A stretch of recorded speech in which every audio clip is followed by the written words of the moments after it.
Hey everybody, tonight we're debating human evolution and we are starting right now with Mark's opening statement. Thanks for being with us, Mark. The floor is all yours. Thank you so much, James. I'll just share my screen and hopefully we can get that shared over. Yes, just going to adjust the size and then we'll be off to the races. Okay, just let me know when to start. You betcha. We're ready in 3, 2, 1 now. Hello, my name's Mark Reid, and I have the pleasure of representing the case for human evolution today. I would like to thank Modern Day Debate and James for inviting me on, as well as my opponent, Evidence of God, for accepting the challenge of arguing against evolutionary theory today. While I have absolutely no doubt I could argue against myself, it's certainly more fun, as they say, with eager company. And I would like to thank you for showing up and at least considering the evidence they have to present.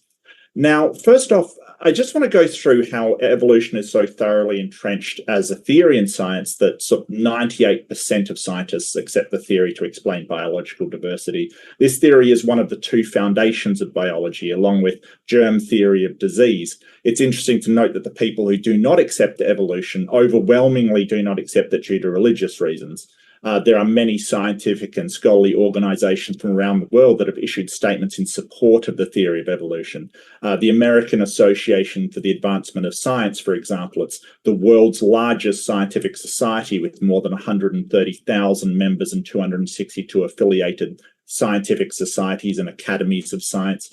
Including all in all, it's about 10 million individuals, and it's made several statements and issued multiple press releases in support of evolution. My point here is that evolution is not even really discussed among scientific circles anymore and has so much more evidence behind it that the matter is largely settled. Although, in fairness, there is arguments and disagreements about the mechanisms and how the processes occurred within that field.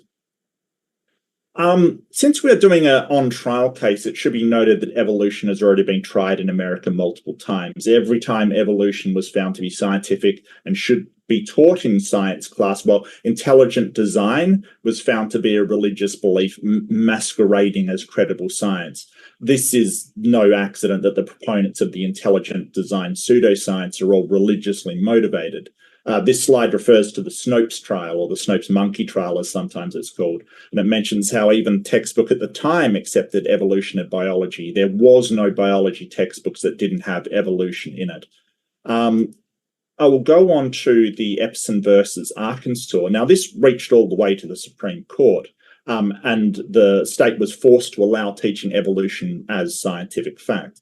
Again, the detractors of this were based their objections on religious reasons. And again, evolution as a concept won this trial as well in the Supreme Court. So I include McLean versus Arkansas because the ruling of the judge, Judge Overton, outlined the criteria for what it means to be scientific, and I think it's rather prescient of him to do so. It's interesting to note that evolution meets every single one of these criteria, whereas intelligent design and creation science does not meet any of these criteria that have been outlined as a requirement for science. Science being methodological naturalism. I'll note a couple other notable trials. They're not. I'll give them an honourable mention. They're not really about human evolution, but they're about the failure of intelligent design to prove their case. My point is, every time evolution has been put on trial or involved in trial, it basically wins. The reason why is because it has a vast amount of evidence and support backing it, from fossil records to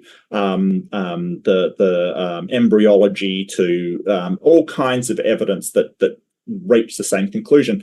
I don't have time to go through all of the evidence, but I'll go through just a couple of the very strongest evidence we have to support evolution, and their genetic evidence.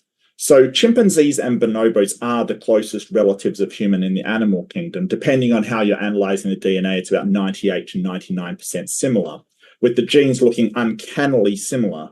What evolution says is that the organisms will have a nested hierarchy, with the hominidae or great apes following this pattern. Chimpanzees are closer to us genetically than they are to gorillas or orangutans. Gorillas and orangutans are closer genetically to us and to chimpanzees than they are to monkeys. This is because the split off from monkey lineages the gorillas split off from the 8 lineages for the chimpanzees, and humans split off from the 8 lineages as well as the chimpanzees. I want to talk about the main reason we know these splits happened when they did. And that's due to these things, endogenous retroviruses. Now, this is the basic structure of a retrovirus. A retrovirus has a RNA instead of DNA as its genetic material. It uses an enzyme called reverse transcriptase to make itself into DNA and integrate itself into that DNA sequence. Now, an example of this retrovirus is the HIV virus. This makes the host replicate the virus when it transcribes the DNA sequence, as this sequence now includes the retroviral HIV sequence. Now, the important part to focus on is the structure of this sequence, which is the LTR, GAG, POL, ENV, and then another LTR. Now, these LTRs are long terminal repeats. They're like the scars, to speak colloquially, where the integrase has separated the host DNA, and it's a repeat of the DNA sequence that's completely unique to retroviral insertion. Now, we share 99% of these retroviruses with chimpanzees. Now, remember when I was talking about nested hierarchy? We found these ERV sequences in other, not just hominoids, but we found it in other monkeys as well, and indeed throughout the animal kingdom, but this is focused on human evolution. So, for instance, the Platyrrhine or the New World monkeys will have all of the bottom ones, the HERV1, ERV9, HERVH, all of the bottom ones, but none of the higher ones in it. The Catarrhine monkeys will have all of the ones in the second row, the HERV, S, T, IP, but none of the ones above it, but all of the ones below that mark. The Hominidae will have all of the ones at the time of their split, but none of the ones above it. And finally, we get to the split off between chimpanzees, who share things like HERVK, and all of the other ones preceding it. So we can form a nested hierarchy tree by using this and know when these splits happened from when the ERVs are inserted into the gene. Okay, the second bit of evidence I have is chromosome 2 fusion. Since we have 2 less chromosomes, or 1 less pair than apes, it was predicted that we should find a unique signature of chromosome fusion in the genome of humans, if indeed we are diverged from their lineage. This is a picture of how chromosomes usually are. They have centromeres in the middle and telomeres on either end. Now, it was hypothesized that if there was indeed a fusion, we should get basically telomeres, which should be on the end in the center, and a centromere, which should be in the center, somewhere in the middle, and sort of on the right-hand side, you can see what it should look like. Now, what's interesting to note is that telomeres in the middle, they should be inverted. The telomeres should go one way, and then it would be flipped and mirrored and go the other. And that's exactly what we found. This is the great ape chromosome 1 to 3, going left to right, humans, chimpanzees, gorillas, and orangutan. The telomeres are highly replicated groups of sequences that regulate duplication. Now, these get shorter as the cell replicates, so the prediction we should see a high density duplication, yet it should be degraded, because if it wasn't degraded, it would be a normal chromosome and not a fusion.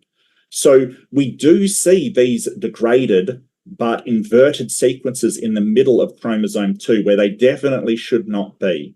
We also see a vestigial centromere in the upper part of chromosome 2, where it shouldn't be either.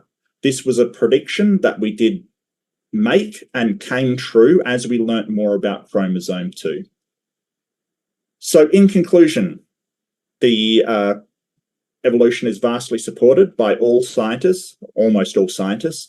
It's supported by multiple lines of evidence converging on the same answer. and the genetic evidence has demonstrated without a doubt that humans shared a common ancestor with other great apes. And I will return it and cede my time if there is indeed any.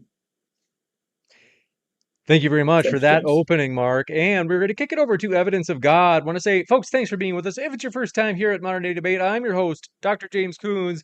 We are excited to have you here. No matter what walk of life you are from, we appreciate you being here with us. Join the conversation. Hit that subscribe button so you don't miss out on future debates. And with that, we're going to kick it over to Evidence of God. Thanks for being with us. The floor is all yours for your opening as well. All right, great. Thanks, Mark, and thanks, Modern Day Debates, for having me. Since the late 1800s, there's been a scramble to find the missing link.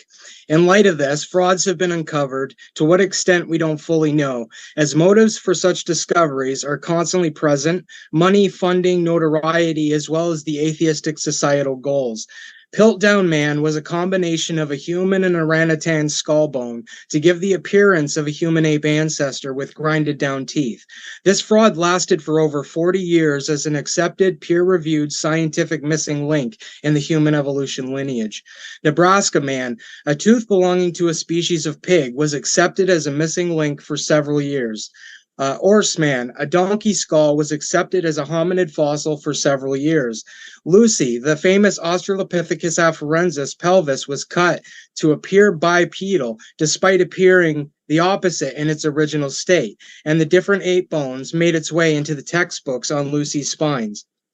As well as many apes that were accepted and promoted as human ancestors until they were finally admitted to just be apes. Interestingly, through the years of trial and error, skepticism of human evolution fossils did not increase due to all this misidentification and fraud. Instead, denying access to current accepted fossils for examinations increased. The fossils of hominids are generally scattered over great distances, mixed among other animals, including apes in many cases, broken in small, fragile, deteriorated pieces, then put back together and accepted. Despite discovering different ape bones among the accepted reconstructions, like in Lucy, showing how easy it is to misidentifications can occur, this should equate to the unreliability of these reconstructions, especially considering they're building creatures that don't even exist. In similar teeth and skeletal structures and a wide variety of creatures found scattered among the dig sites should put the integrity of these reconstructions into question. Yet the desperation of scientists in these fields is more than enough motive to lead to fraud and mistaken identification of the fossilized remains that has slipped through peer reviews by the same professionals we rely on to put these bones together and verify them.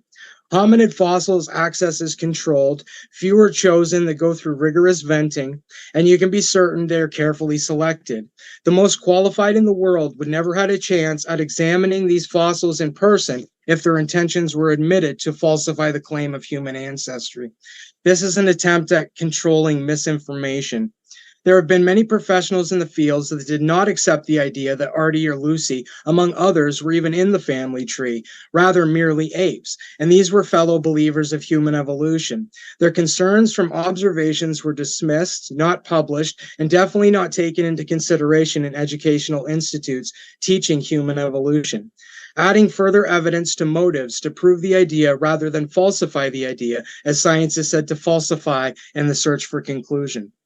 Much speculation and revising traits occurs as much of these fossils are missing, yet conclusions is made despite the vital portions of the fossilized remains not being present to conclusively determine the validity of the assumptions and speculations dictated by the scientists involved. Despite fraud being highly probable considering the controlling of information, motives from the governmental level down to field workers, financial and notoriety or power are the two biggest motives throughout human history to commit crimes against humanity, especially deception. Despite this being high probability conclusions given humanity's historical motives and actions, even in the search for human evolution, criticism of these conclusions are minimal and not accepted in academia. It's important to note that Nazi Germany called citizens questioning the narrative promoted by Hitler scientists conspiracy theorists, misinformation spreaders, and science deniers. And we now know with scientific certainty that whites are not more evolved races. Darwin also put this idea forth in The Origins of Species in his era. This was called scientific fact. We now know this to be the complete opposite and ridiculous. Yet at one point, such opposition to this was considered misinformation. It's interesting when people set out to find a needle in a haystack and they're constantly coming back with this supposed needle. When is it time to question if it's really the needle from the haystack? Especially when anyone that questions it is called science denier or conspiracy theorist. Science should not be labeling attempted falsifications or skeptics of a mainstream narrative as stunting scientific progress, or controlling, censoring, or denying access to studies based on one's personal biases that diverge from the mainstream. There's something undeniably strange going on in these fields. As a rational skeptic, we should be willing to identify this, regardless how they feel about it.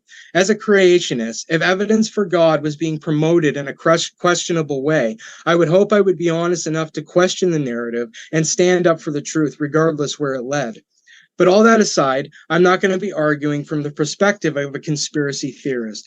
Rather, I'm arguing from observable evidence that will hopefully cast reasonable doubt on the homogeneous line, putting forth an alternate observable explanation for what we observe, rather than shape-shifting chimps spawning humanity. The Bible states Adam and Eve were the start of humanity.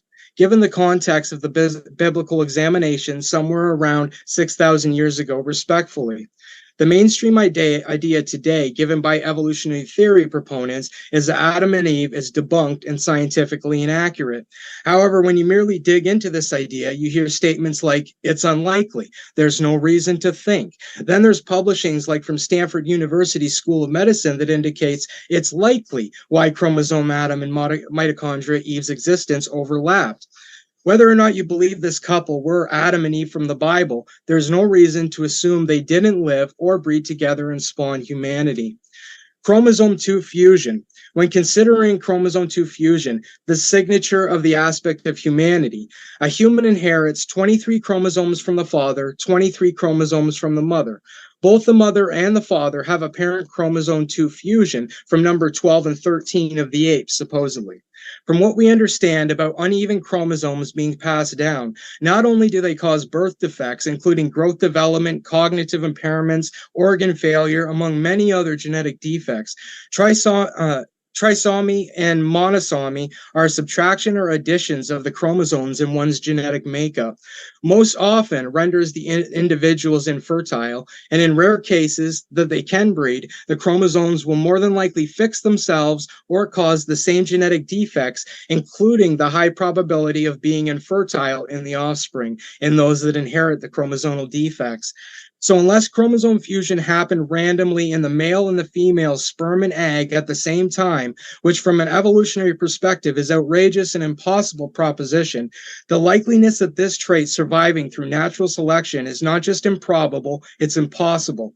And to assume these observable defected traits caused by this type of issue would then go on to spawn humanity while all its counterparts died out is absolutely ridiculous to conclude.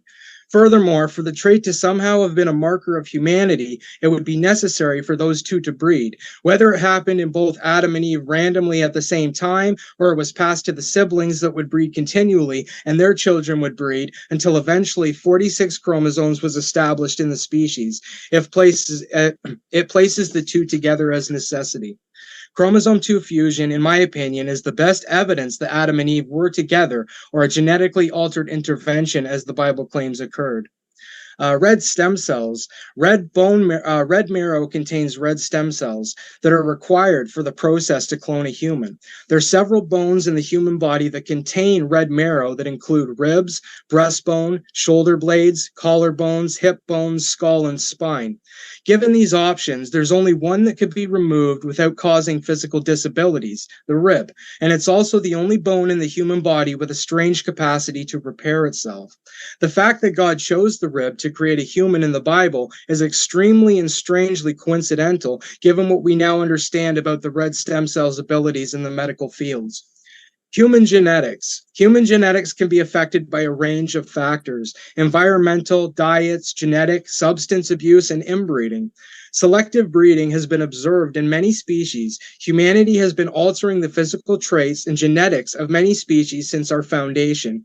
Human populations have also been affected through history, whether by coincidence or purposefully directed. Every trait that we observe in the Homo genus line can be explained by these genetic conditions: large, small craniums, tall, short statures, protruding jaws, upper and lower, protruding lips, upper and lower, protruding brow bones, large and small eye sockets, large and small torsos, different shaped noses, skeletal deformities, straight or bent lumbar, long and short fingers and arms. Any trait that you can associate with the Homo genus line can be observed and explained by these abnormalities in the genetics. Environmental factors like inbreeding and even alcohol abuse among populations over extended periods of time can account for these genetic defects and how they cause mutations in the gene, becoming a genetic factor. Depending on the genes of the original populators, it's not strange to see separate populations experiencing the same genetic mutations from the same practices. The Habsburgs were a royal family that ruled for several hundred years. They were known for their incest with cousins, particularly. They were an example how incest can affect skeletal makeups and instill these signature traits into the genetics. Medulla progathism, which is a genetic deformity not necessarily known for inbreeding, yet due to centuries of incest, was shown to instill the mutation into the genetics of the Habsburg family tree, rendering all the offspring of this family identifiable by these same genetic traits. The Egyptian royals also displayed similar traits among the mummies found from inbreeding. We can also observe these traits in animals. If the genetic mutations can be instilled in populations in hundreds of years, what implications would thousands of years have? These are Just a quick undeniable check-in evidence. that you're at the 10-minute mark. I can give you a little I'm bit at the more, 10 minute. but just so you know. Okay, Yeah, I'll that's just fine. finish No this worries. and then we'll move on. These are undeniable evidence that extended periods of inbreeding attribute to genetic mutations in populations, rendering similar characteristics in relatives differing from natural human traits. This is an example when considering the Homo genus lines. They appear to be human, yet these have these distinguishable traits among the populations. So I'll just leave it there. I'm over time. I didn't realize it took that long. No I still had like problemo. 5 pages. We are thrilled to have you here, folks. Want to say it is a true pleasure for me to get to be here. It's been a while, so I'm excited to be here. I hope you are. If you have questions, you can fire them into the live chat. There are 2 ways you can submit questions. 1, if you tag me with @ModernDayDebate in the live chat, that's 1. And then 2, if you want to push your question to the top of the list for the Q&A, you can use the super chat. And last but not least, don't forget to hit that like button. We appreciate your support. With that, we're going to jump right into the open dialogue. Gentlemen, the floor is all yours. Yeah, I want to go into sort of, this whole idea that Lucy was cut to appear bipedal for a start. The researchers that sort of found Lucy, basically they had to cut it because it wasn't capable of walking or ambulating in any way from the current configuration that was found in. So they had to at least free the joint so it wasn't sort of curled up. But how do you explain all the other skeletons of Australopithecus afarensis that have been found, like Littlefoot, for instance? So from my understanding, so Littlefoot, does he have what's the traits of Littlefoot? What do you mean, what's the traits? Like what are you saying, that he has a bipedal hip? Yes. And that skeleton's, I believe, 80-something% complete. So all of the hips were found in a complete state. And I mean, we've found hundreds of these Australopithecines around there, not just afarenses, but other sort of intermediate species as well. It's not, Lucy isn't the only one we've found. I'm not sure of the exact number. I can certainly look it up. So I'm looking at this here. I'm not seeing a bipedal hip. It's saying that they suggest, but that's what they said with Lucy as well, right? They suggested. So with Lucy's hip, if you can look that up and maybe screen share and show me the hip, but with Lucy's hip, it gave the appearance when it was found of an ape. It was the same as an ape, right?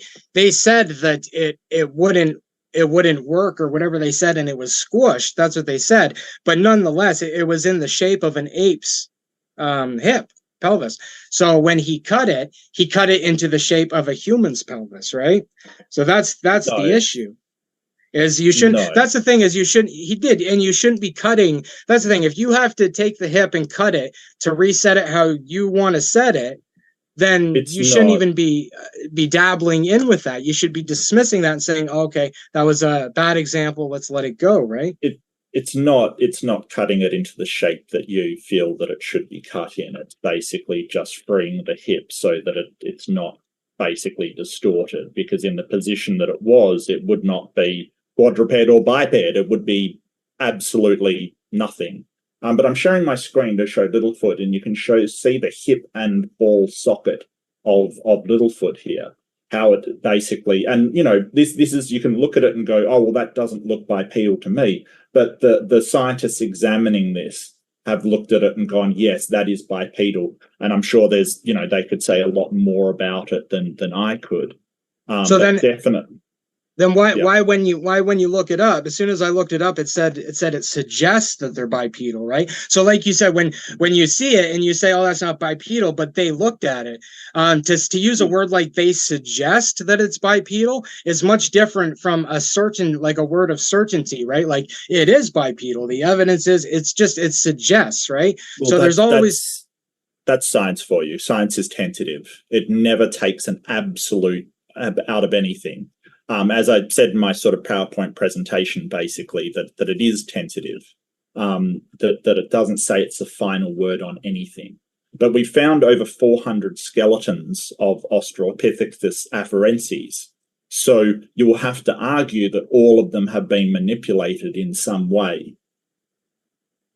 Well, all these are found among scattered among different animals. All of these fossils are, right? So they're all found scattered among animals, then they're taken and put together. Was this skeleton found all in one piece? Or was it found scattered and then they put it all together? Because the examples that we've had, like Lucy, for instance, other ape bones have made their way into these skeletons and stayed there for decades, right? So you don't think like paleontologists can put together skeletons? You don't think that they know how to put together they skeletons? didn't, though. That's the point. If they're, What do you mean? It's not about if I think they can. The point is they didn't. They actually put bones into skeletons that didn't belong there, and they left it there. They were peer reviewed. It went on for many years, and then they realized, oh, that doesn't belong there. Yep. So who found out that they had made an error? Well, of course, the paleontologists, the people examining it did, but how many people peer-reviewed it first? Well, that's the issue. Let's just have a look at this for a second. So you're sort of arguing that they left this stuff in intentionally in order to deceive. No, that's not what I mean. Well, that seemed to be what you were saying in your opening. Not at all. You said the desperation I think there of is scientists, et cetera, et cetera. I think there is aspects of that.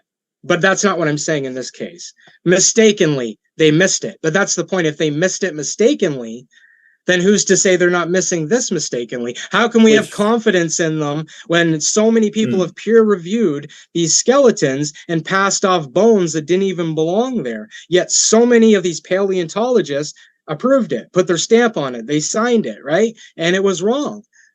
Yeah, but that's the whole point of science. You may as well say, hey, well, medically we thought that this medicine had no side effects, but how did it pass peer review? It's because it's not perfect and it keeps being reviewed and people keep writing papers about it. So with over 400 skeletons, you get to the point where you're saying, well, the amount of errors that they would have to make would have to be insanely catastrophic, like just an overwhelming amount of errors, which is ridiculous because that's just Australopithecus afarensis. That's not even including Sediba. That's not including all of the other hominid ancestors like Cro-Magnon, Neanderthal, we can find their DNA in some of our DNA. So it's sort of what you're painting is this picture of, oh, a mistake has been made very early on, I might add. That has been sort of past peer review. So that cancels out everything in the field. And that's just not the case. We don't do that in any other field at all. So why should we be doing it in this one? Because that's my point. So when they take the Australopithecus, they have the bones and they put this together. They have Lucy, so they have a preconceived notion of what she is. Then Lovejoy cuts her pelvis so that it fits. Now, when they go to these dig sites to find these fossils, they're mixed among all kinds of creatures, including other apes and humans in many cases they find out there. So when they're taking these bones and they're putting together, they have a preconceived notion of what they're looking for and how they're putting them together. It's like if you put the wrong puzzle piece in a puzzle, right? But somebody cut it, so you just keep putting it there, right? Not right. No, not right. These people, they're not. No, that's just not what they did. They basically analyzed the way the bones were in Lucy, and they didn't cut into the bones. All they did was just free the socket. That's it. They did not change it in any way to fit their preconceived notion. That is not true. Have you ever seen the video? Have you ever seen the video of Lovejoy cutting the pelvis? Have you ever seen it? Yeah. You're saying he didn't alter it? He admits to altering it. He admits to changing it. No, he admitted to changing the configuration. He didn't change any of the bones. He cut it down and he moved pieces out. He distorted it and he made it fit bipedal. No. It was distorted. It would not have worked as a quadruped either. And this is the problem. You're sort of saying, well, that one so what happened was it was found in a configuration that would not have worked for any creature on the face of the earth. It would not be able to stand upright or stand on all fours or stand in any way. So he had to free that so it could stand in some way, right? Sure. And then upon freeing it, he did not change it to be bipedal. It just was bipedal. And you're saying that, hey, he changed it to be bipedal, and it just so happens that all over 400 skeletons discovered, they have made the same mistake for some reason. Yeah, so if you watch the video, there's a video on it, and it's him. But hold on, let me address any evidence of this, any evidence whatsoever. Watch the video. It's his video. It's so I don't understand what you're saying. In the video, it says that it was distorted, but it said as it was distorted, it says what you said too. It was in a way that it didn't make any sense, but it gave the appearance of a chimp or of an ape's hip. So don't you think it's logical that if it gives the appearance of an ape's hip, even if it is distorted and crushed, if it's more in line with the ape's hip, why would you turn it into a bipedal organism if it looks like an ape's hip, but there's some cracks in it? Why wouldn't you cut it and turn it into the ape's hip, like it's facing the way it's designed and it appears? He had to go out of his way to turn it bipedal. Hold on. It wasn't designed that way, and they didn't have to turn it into a bipedal hip. They just freed it. And then the narrative that the creationists made up was that, oh, he cut the hip to be a bipedal organism. What actually happened was that it would not work in that configuration because it was distorted. So he had to free the hip, and it just was a bipedal hip. The creationist narrative is, oh, he cut it into a certain shape that would be bipedal, but it just wasn't. It wasn't a quadruped. It just wasn't. It wasn't a knuckle walker. It wasn't. The arms were too short. It did not walk on all fours. It's just that was the configuration it is in. But what you're currently saying is that even though these people who have devoted their lives to studying hominid hips, you're basically saying, oh, well, they were totally wrong and they just made it all up to fit their preconceived notions for some reason. And I don't know why, because you don't seem to have a shred of evidence for this. Just what you have been told about this video, which I might add, conflicts with what the person who did it and all of the experts say that he did.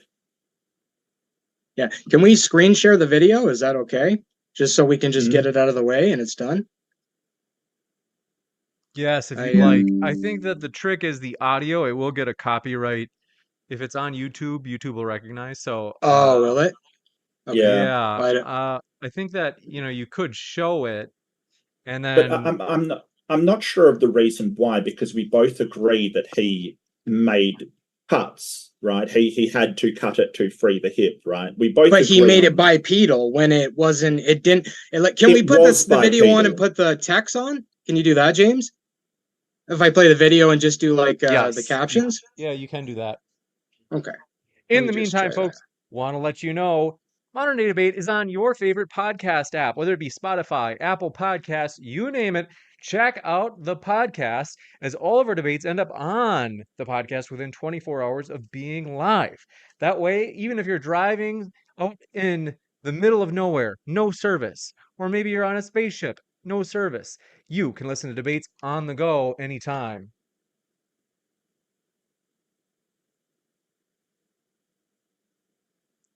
I'm plugging in over here. Folks, thrilled to have you here. And let me hit that screen share, and then they'll be able to see as well. It looks like a gentleman submerged in the mud. Okay. Okay, am I ready to go? Yes. Perfect.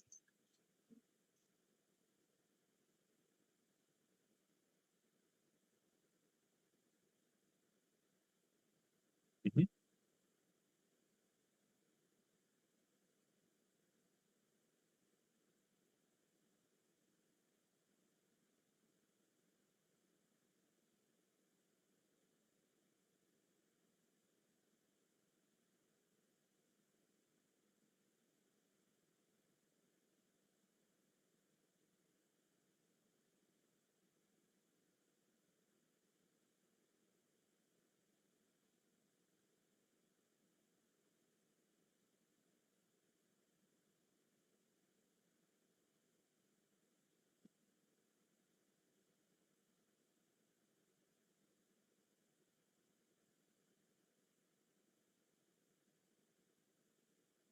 All right.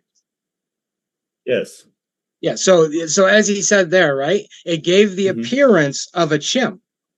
Right. That's what it's Yes. saying. It gave it was anatomically in the position of a chimp, even though it was crushed and there was issues.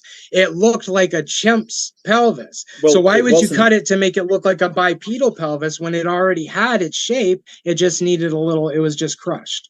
Yeah, so basically he said it was he didn't say it looked like a chimp pelvis. He said it was flared like a chimp pelvis, right? Yeah. Which isn't necessarily completely identical to a chimp's.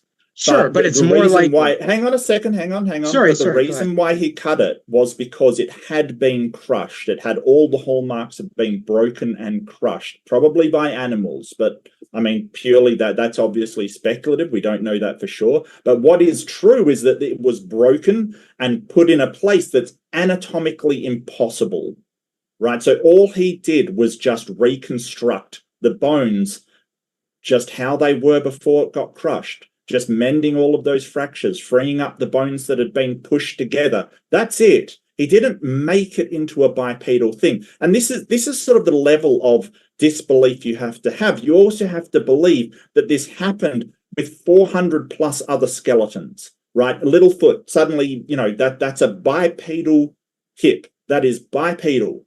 And it's the largest, or sorry, most complete skeleton of Australopithecus athropoensis we have.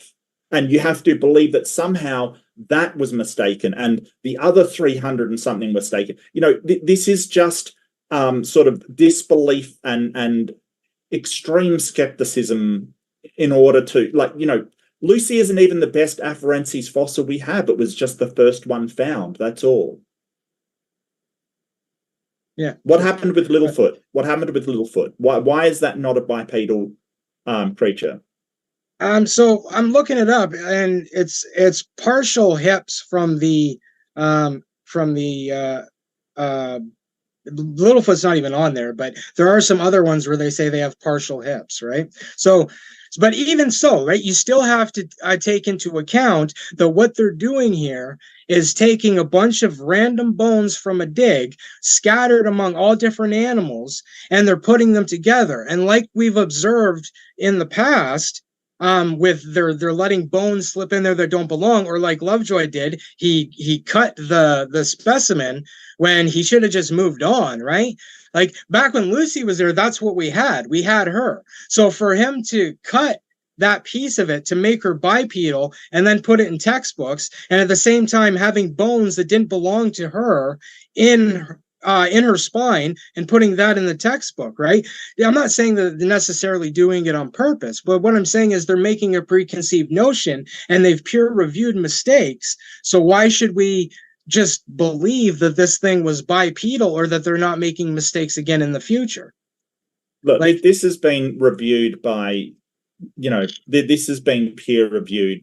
And the whole point is that we do catch mistakes through peer review. Those mistakes were caught. I mean, Piltdown Man and Nebraska Man were very old examples. And, Nebraska Man, I don't think that even got into scientific literature. I don't think Piltdown Man may not have either. But we're talking from like the early 1900s that you're talking about here. We've learnt a lot since then, and the whole idea that they do this with over 400 skeletons somehow, which you haven't explained yet, is just ridiculous. You have no evidence of this. You're just claiming it to be true.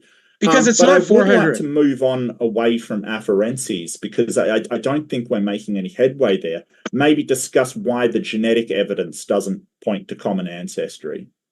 Sure. And we'll move on. I just want to say one thing, that the 400 specimens aren't full skeletons. They're not full fossilized skeletons, right? It's pieces of these things. So I'm going to look into these, and, I'm always willing to accept correction, right? So I'll look into some of these and I'll examine, and I'll take that into consideration. So we can move on from there. So your claim is that afferences is just an ape. Is that what you're I would think so. Yeah. That's okay.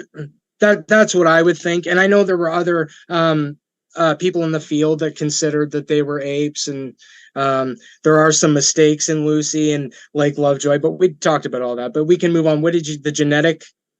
Can you elaborate? So I want to go into endogenous retroviruses, how they work, and why, how possibly that we can share sort of 99% of endogenous retroviral elements with chimpanzees. In exactly the same spot in the genome and exactly the same virus. Now, if these viruses infect, as retroviral sequences do, at random target insertion sites, why are they coming up in both us and, say, chimpanzees? And then, we have more in common with chimpanzees. Why are there less in common with gorillas and orangutans, and then less in common with monkeys? Basically, why do they form a nested hierarchy like evolution proposes? Okay. So this is ERV PTERV1. This does not occur in humans. Searching the genomes of subset of the apes and monkeys revealed that the retrovirus had integrated into the germline of African great apes, old world monkeys, but did not infect human Asian apes like orangutan, simian, and gibbon.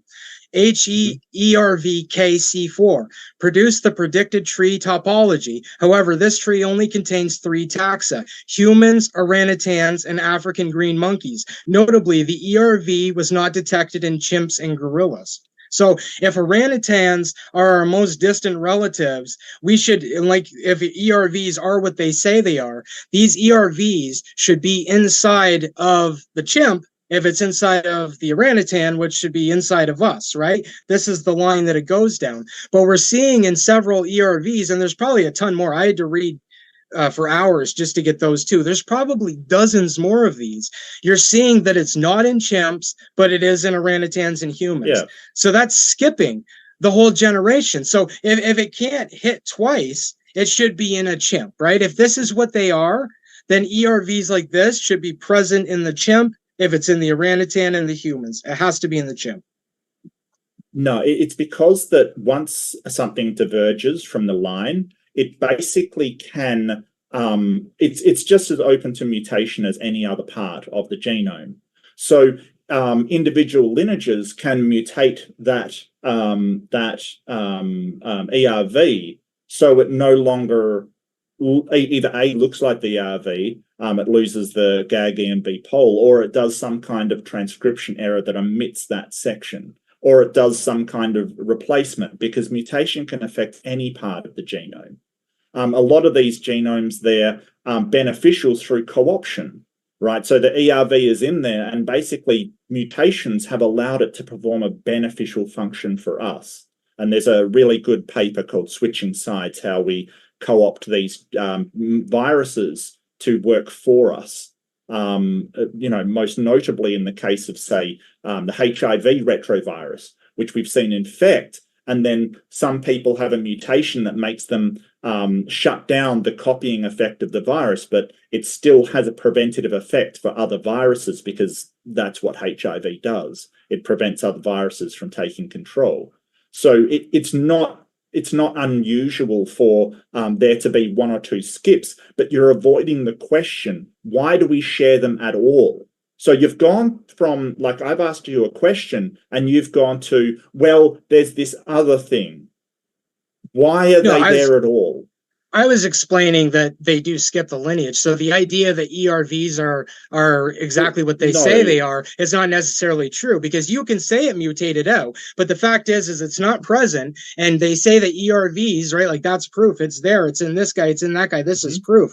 And then we get one that shows that it's not exactly what they say it is. And like you said, there's beneficial ones, right? So ERVs do exist, but to the extent there's a lot of things that humans don't understand. So if we're pointing at all these and saying this is what they are, and we're finding them productive in the genome, and we're finding them skipping different members of our supposed family, this is an issue with this, right? So why are they in our lineage at all?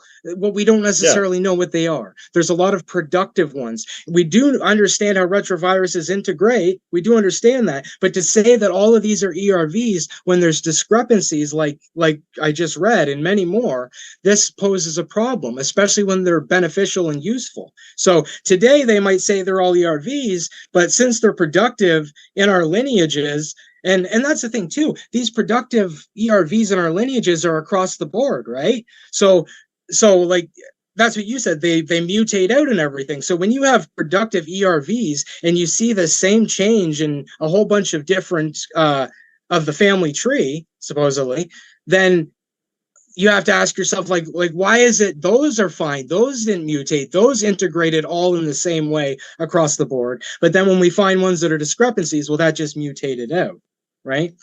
The ERVs, I think one day we'll discover the ERVs aren't quite exactly what they say they are. Well, again, you've got no evidence for I this. do. I just told you. We've got evidence of ERVs becoming productive. We've got evidence of the ERVs being copied into lineages and them being fixed. We've got evidence of all of this. In fact, not only that, but there's also the Phoenix retrovirus, where they got the HERVK very, very recently introduced to human lineages, that they've reactivated into a virus. So this whole idea that, oh, they're something else, they're this other thing because they're productive, is blatantly wrong. And you're just making it up, because we've not only seen them become productive, we've actually reactivated one into a virus. Now, it wasn't a very strong virus, probably because, it's been dormant for ages, but it still was able to propagate, bud, and produce RNA sequences to go and infect other cells. So this idea that you have that, oh, it must be something else and we're going to find out what it is along the road, I'm sorry, that just doesn't hold any weight. It doesn't hold any water as to, our research done on these things. It's sort of more just a, well, I don't believe it. Well, that's great, but that's not evidence that they're not remnants of viruses that have been copied into our DNA early on in our lineages, because they do follow this nested hierarchy. And those discrepancies that you're talking about, they're not really discrepancies when you understand how mutation works and sort of how the mechanisms of mutation works. So that's what you said. Like, I'm not saying that retroviruses don't exist. I'm saying that to the extent that we say what they are may not be the case, right? And we can see that with how they become productive. So you said they reactivated one, right? That's great, but why don't they reactivate them all? Do you think that retroviruses are endogenized? I mean, like, maybe not all of them. Like, that's what I'm saying is we don't know exactly what they are. So maybe not all of them. So like an endogenous retrovirus it integrates itself into your genetic coding, and it activates and it infects other parts of your genetics, right? Or instills in that part and affects other cells. Cells. Okay. Right? No. I see where your mistake is. So endogenous retroviruses, they have to infect the germline, either the sperm or the egg. And the reason why we know that is because they're copied into every single DNA sequence in your body, right? So they're absolutely in every single cell in your body. So if you think about it, when a human grows from like a single egg, it replicates, it splits and then splits and then splits. So the only way that can happen is if one infection hit a germline, either a egg or a sperm, to infect that genome with that retrovirus, because we find it in any one. And that's kind of endogenization when it becomes throughout your entire body because the initial cell was infected. Now, it becomes fixed in the lineages when that provides some sort of advantage, and then basically that becomes a normal part of that species' DNA.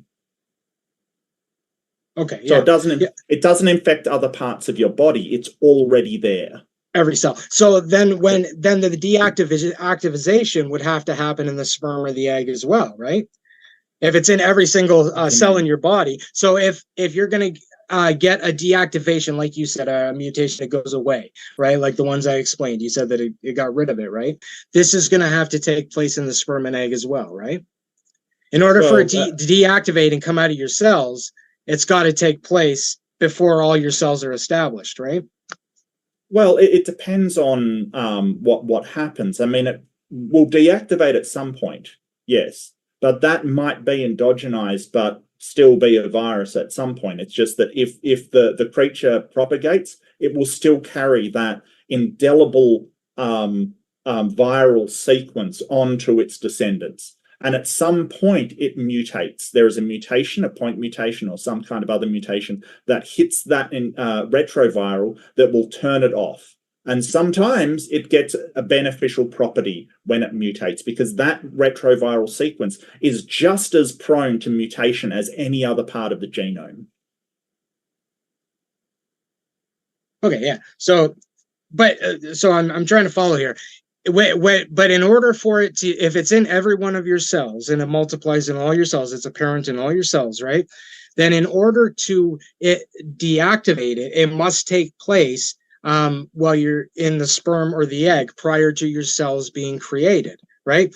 It can't just deactivate when you're living and then all of your cells are going to follow this path, right? So it's got to happen prior to your cells being established. When you're a sperm or an egg, that's just like you're saying, it has to be placed in at this point. This is where it comes in and infects all your cells from your mother or father, right? They got infected and they've passed it to you through the sperm and the egg, and now it's integrating into every cell, right? Yes. So the same would have to be said for it to deactivate, right? Like the one I read, you said that it deactivated or it mutated. That's why it's skipping. It can pass on generations being an active virus. It's just because when the DNA sequence transcribes, it transcribes that virus into it, whether it's active or not. It doesn't have to be deactivated in the same generation as the infection. Yeah, sure, but it has to be deactivated prior to your cells. Prior to your cells being established, right? So when you're a sperm, you have this in your genetic coding, right? It's passed Sure. on. This retrovirus comes from your parents, right? Mhm. So it's established in your cell. And then as you grow, your cells begin to multiply. You become an organism, right? Or like a human or whatever. And then your cells multiply, but that retrovirus is in every cell. So it has to start. That's what I'm trying to get at, is it has to start when you're a sperm.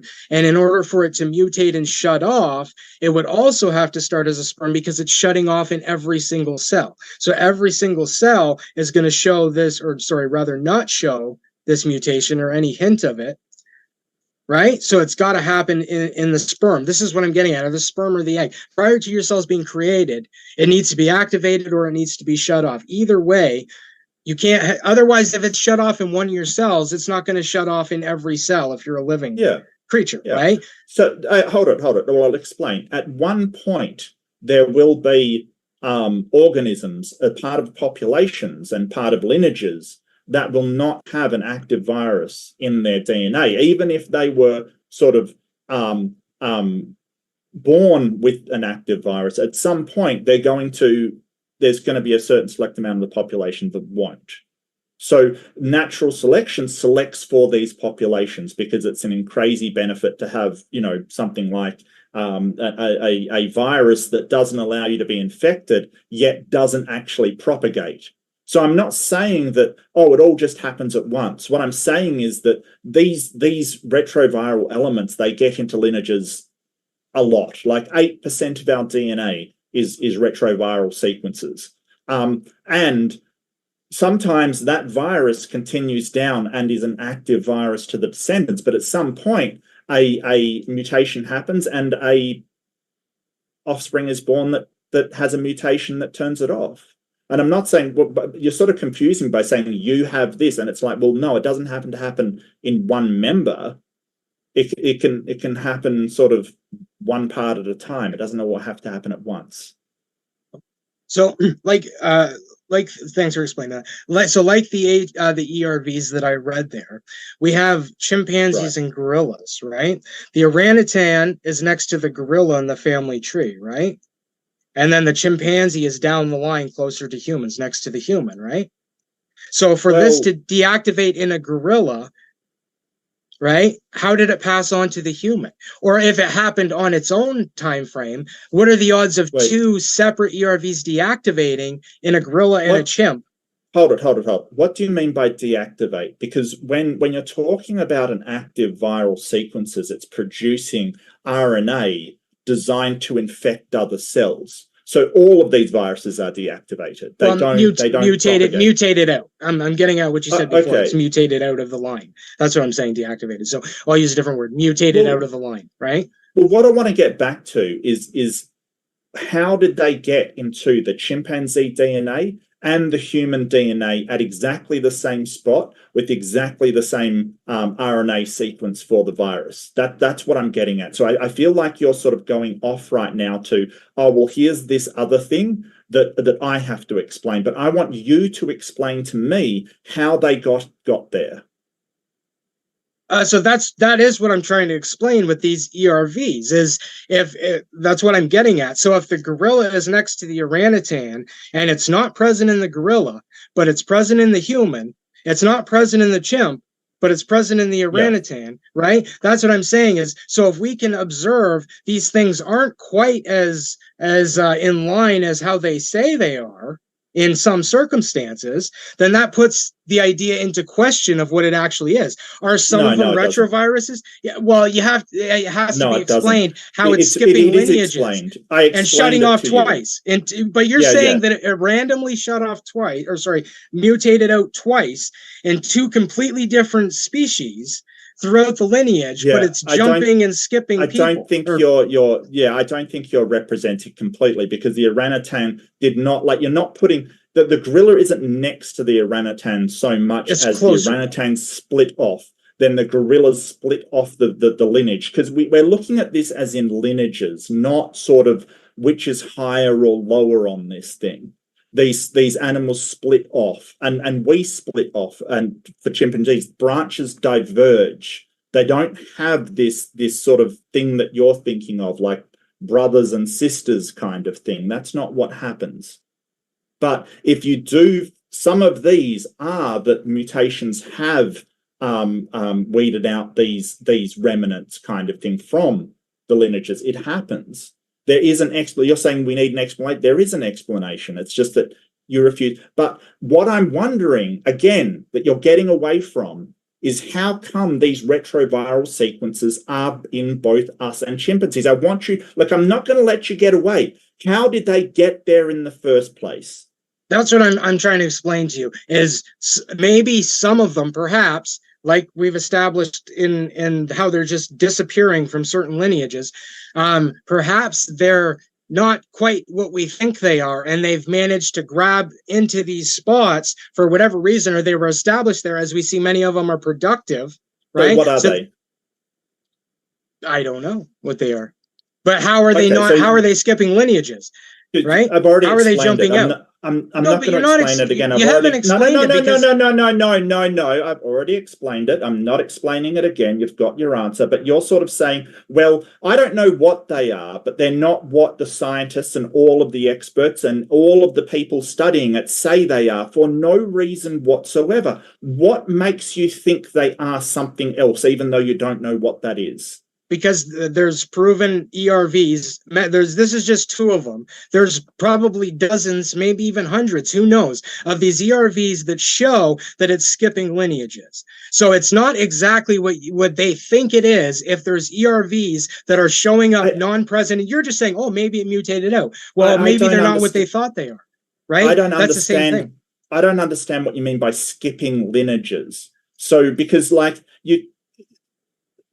genetically, that's like saying, well, I don't understand why I have a gene for baldness and my mother did not. It's skipping a lineage. I don't understand what you mean by that, because lineages are how we track the ancestors down to the sort of modern day equivalents today. So I don't even know what you mean by that. Yeah, so it's skipping in the sense of it does not occur in humans. Searching the genomes of the subset of apes and monkeys revealed that the retrovirus had integrated into the germline of African great apes and old world monkeys, but did not affect humans and Asian apes like orangutan, simian, and gibbon. Or the other one, however, the tree only contained 3: humans, orangutans, and African green monkeys. The ERV was not detected in chimpanzees and gorillas. That's what I'm saying. It's just jumping around everywhere, right? So yes, it's present in the same place in these classes, but we're seeing it jump from old world monkeys and gorillas to orangutans. Hold on a second. That admitted that they were retroviral elements in the germline of all of these apes, including humans. Because that's what they call it. That's what their conclusion is. That's what it is. But that is clearly showing that it's not quite what you're saying. The resource that you're drawing upon agrees with me that they are viruses inserted into the germline of the ancestors of all of these types. So you are actually using the foundational knowledge of, hey, ERVs are an ancient retrovirus that is inserted into the ancestor of all hominids in order to say this in the first place. Yeah, but what am I supposed to use? Yeah. There's no research against it. This is their preconceived notion that these things are what they're saying that they are. And then you see them skipping lines, right? And it's like saying... That's like saying there's no evidence for what I'm saying, so I have to use the evidence for what you're saying instead. That is evidence for what I'm saying. That no, right there, not. Yes, it is. Do the people that wrote that, do they agree with you? They agree with me in the sense that there's some weird jumping and skipping going on as something that only hits the same place once. They don't think that it's not a retrovirus, do they? No, that's what they call it. But they also are acknowledging. So they agree that evolution through humans is proven by retroviral elements inserted. So you're basically cherry picking. No. You are cherry picking one article. No, not according to that. According to the people that wrote that and the evidence that they showed, we're completely right. You're just basically cherry picking one thing that is explainable and probably explainable in that article. If you want to share your citation, I would really love to see it. And saying, no, I don't know how to interpret this, so I have a problem. So what? No, well, give me the citation. We'll see if they agree with you or me. Sure. So I just want to say that using those is how we have to conclude these things. The problem is yes, they agree they're ERVs. Absolutely. I'm not saying that. You're using a fallacy here. You're saying that because they agree with, or because they say it's what you say it is, then I can't point out the fact that there's discrepancies in what the narrative is based on what they're saying about these things. That's what's going on. I'm not citing them because they're retroviruses. I'm citing them because they're retroviruses, right? And yes. I'll give you the link though here. It's PubMed. What is the fallacy that I'm using? What's the fallacy? I'll look it up. I'm not sure which one it is. It's the fallacy. Well, I can point out the fallacy you're using, which is called the stolen concept. So basically, it's when you use evidence whose very concepts argue against you.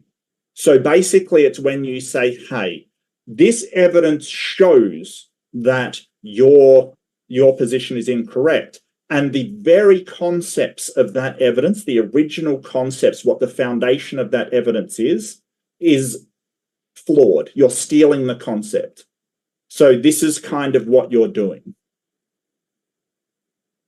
I disagree with you completely. I'm using the ERVs. Yes, they acknowledge that they're ERVs. I'm using the ERV information to show a discrepancy in the ERV narrative. That's what's going on here. I'm not saying that I disagree with them that they're ERVs. Sure, that's what they think they are. They're ERVs, whatever. But the point that I'm pointing out is the discrepancy in the supposed lineages. If they're jumping around in random places, it's not following the narrative that it should if an ERV is passed down through orangutan all the way down the line to the humans. Right, but the old world monkey shouldn't be in there. But then we see this, and we see it's jumping around. Yet it only hits the same place once, right? It's not a narrative. It's research. You can throw it in the Zoom chat if you want, and I can have a look at it. But I can guarantee you that this paper disagrees with you.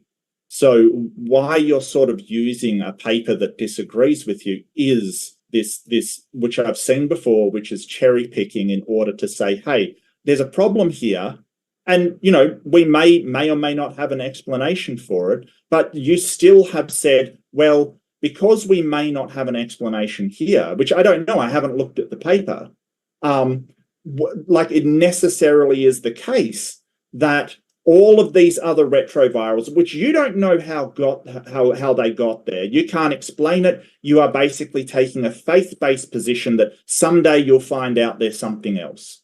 And I don't think that's good enough for a trial. It's like saying, hey, this guy was found with the murder weapon in his hand, but I have this for no reason whatsoever. I don't know how it happened. He was framed. But you're doing the same thing. You're saying, I'm showing you a case where it doesn't line up with your narrative or the narrative of evolution. And you're saying, well, maybe this happened. Maybe that. That's exactly what you said. Oh, maybe it disappeared. Maybe it disappeared in two completely different lineages of ape that it should have been in, according to this study that I'm supposedly cherry picking. Somehow it happened. The citation. I'm not seeing the citation. It's PubMed. You're gonna have to read through it. That's the citation. It's PubMed.ncbi. I read it for hours. I had to read through them just to find two, because you can't find things like that. You Google it, you're not going to find it. Right? PubMed is a journal. I can't find anything just being told PubMed. If you have a link, you can just throw in the chat. I can't read any, like if you just say that journal has literally millions of papers in it. It's PubMed. Here, hold on. I have it here somewhere. That was the wrong link, anyways. It is PubMed, but. In the meantime, now might be a good point for me to share, folks. I have to share, I'm very excited about our new sponsor, Soylent. I don't know if you can see this little box here, folks. Oh, the lighting is ruining it. But my dear friends, I highly encourage you, check out the Soylent.com/modern-day-debate link to get your bottle of Soylent in the description box below. I'm just kidding. That wasn't real. Although this Are you a is, soy boy, James? Are you a soy boy now? you Is know, that I what you are? actually, they're not actually a sponsor. I made that up. That was a joke. But I Okay. did buy these as a gag, and I've got to tell you, they taste like Ensure, like the old folks drink, you know? I expected, I mean, you know, anyway, I'll So give you yeah, a you can chance. Google it. Go ahead. Evidence of God. Yeah, no. So, I mean, if you go to PubMed and you type in the ERVs, you want to write the ERVs down, and then Uh, you're welcome to go into PubMed and type in the ERVs, and it'll come up, and you can read all about them. Do you want to write them down? You know, it's a trivial to copy and paste what you're actually looking at, but I'll give it a try. I mean, can you It's give me at least the title of it? yeah, it's I don't know. I was reading on PubMed. That's where it's from, man. I didn't save the link. I just told you I read through it for hours, right? I didn't. There's a just when you go to ERVs and you got to read through it. You can Google these ERVs and see it yourself now, but you have to go in and So find them first. what you're expecting me to believe at the moment is that Oh, they're not these real. scientists Good move. these scientists went through all of this and studied in deep depth the hierarchy of these ERVs, and yet they disagree with your conclusion, but for some reason they have presented that it completely destroys ERVs in our lineages for some reason, but they came to the opposite conclusion because you think there's a problem. It's not that I think there's a problem. These ERVs are putting the idea into question, whether they want to accept it or not. There's lots of things, Oh, like I read in my opening, they accepted pretend evidence of human evolution for many look, many no, years, decades. there's lots of questions in these fields. As I said, you know, it's the fundamentals are kind of settled, but they still have disagreements. They have disagreements over the rate of mutation. They have disagreements over the substitution rate. They have disagreements over where something should be located within the phylogenetic tree. In fact, retroviruses are one of the ways we can tell where something is in the phylogenetic tree, because we can trace where retroviruses have been inserted.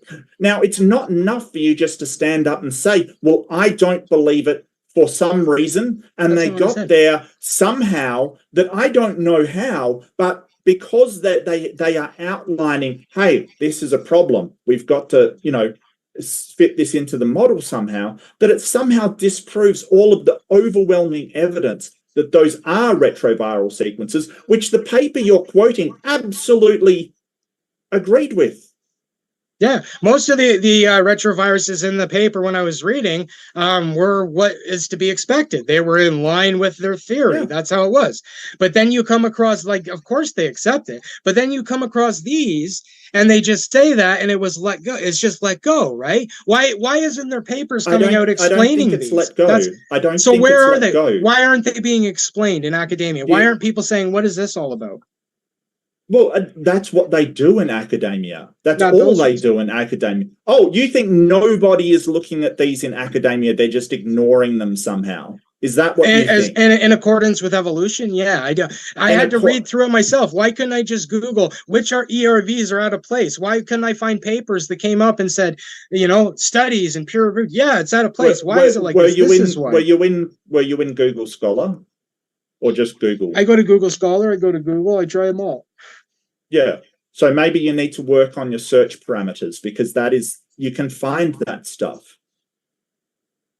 Okay. Like, I don't understand why, like, you sort of found it, but research isn't like, you know, I want the website for, you know, YouTube. It isn't something that people search for every day. Yeah, research requires digging through algorithms and going to these papers and journals and stuff. You're basically saying, like, I want it to come up first thing. And it's like, well, no, research doesn't work. Like, I don't know. What are you talking about?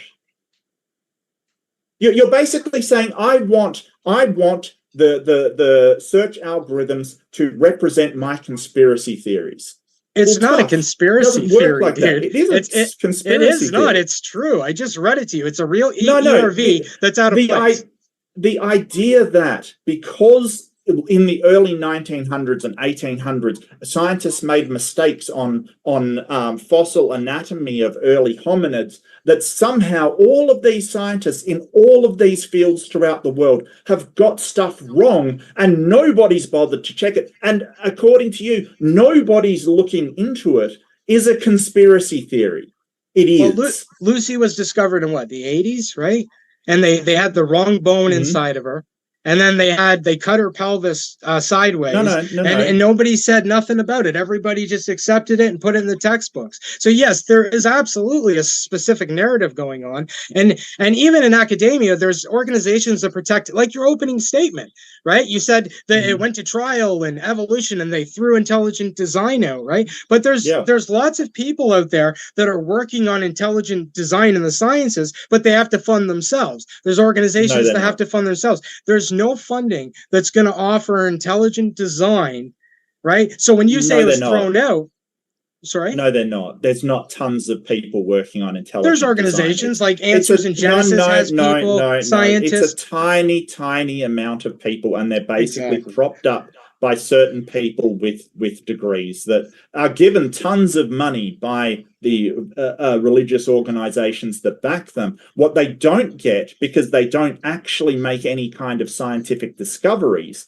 is they don't get accreditation by these, scientific places like the Center for the Advancement of Science and things like that, because it is a pseudoscience. And that has been tried in a court of law and found again and again that creation science is not science. It's a pseudoscience. Doesn't count as science. Well, they were making pretend fossils and cutting Lucy's hips and peer reviewing wrong bones in certain animals and collecting fragile components of apes mixed with pig's teeth and all kinds of different stuff, putting that together. But then they were coming out and saying, we need to protect what we're doing here. But anyone that wants to look into intelligent design as a scientific exploration, well, that's a pseudoscience, and the court ruled on that. Because there's a narrative to push, there has been a narrative to push evolution since Darwin wrote his book. There's been a scramble to find this. That's why we saw Piltdown Man and Horse Man. And what makes it a science and not a pseudoscience? What makes it a science?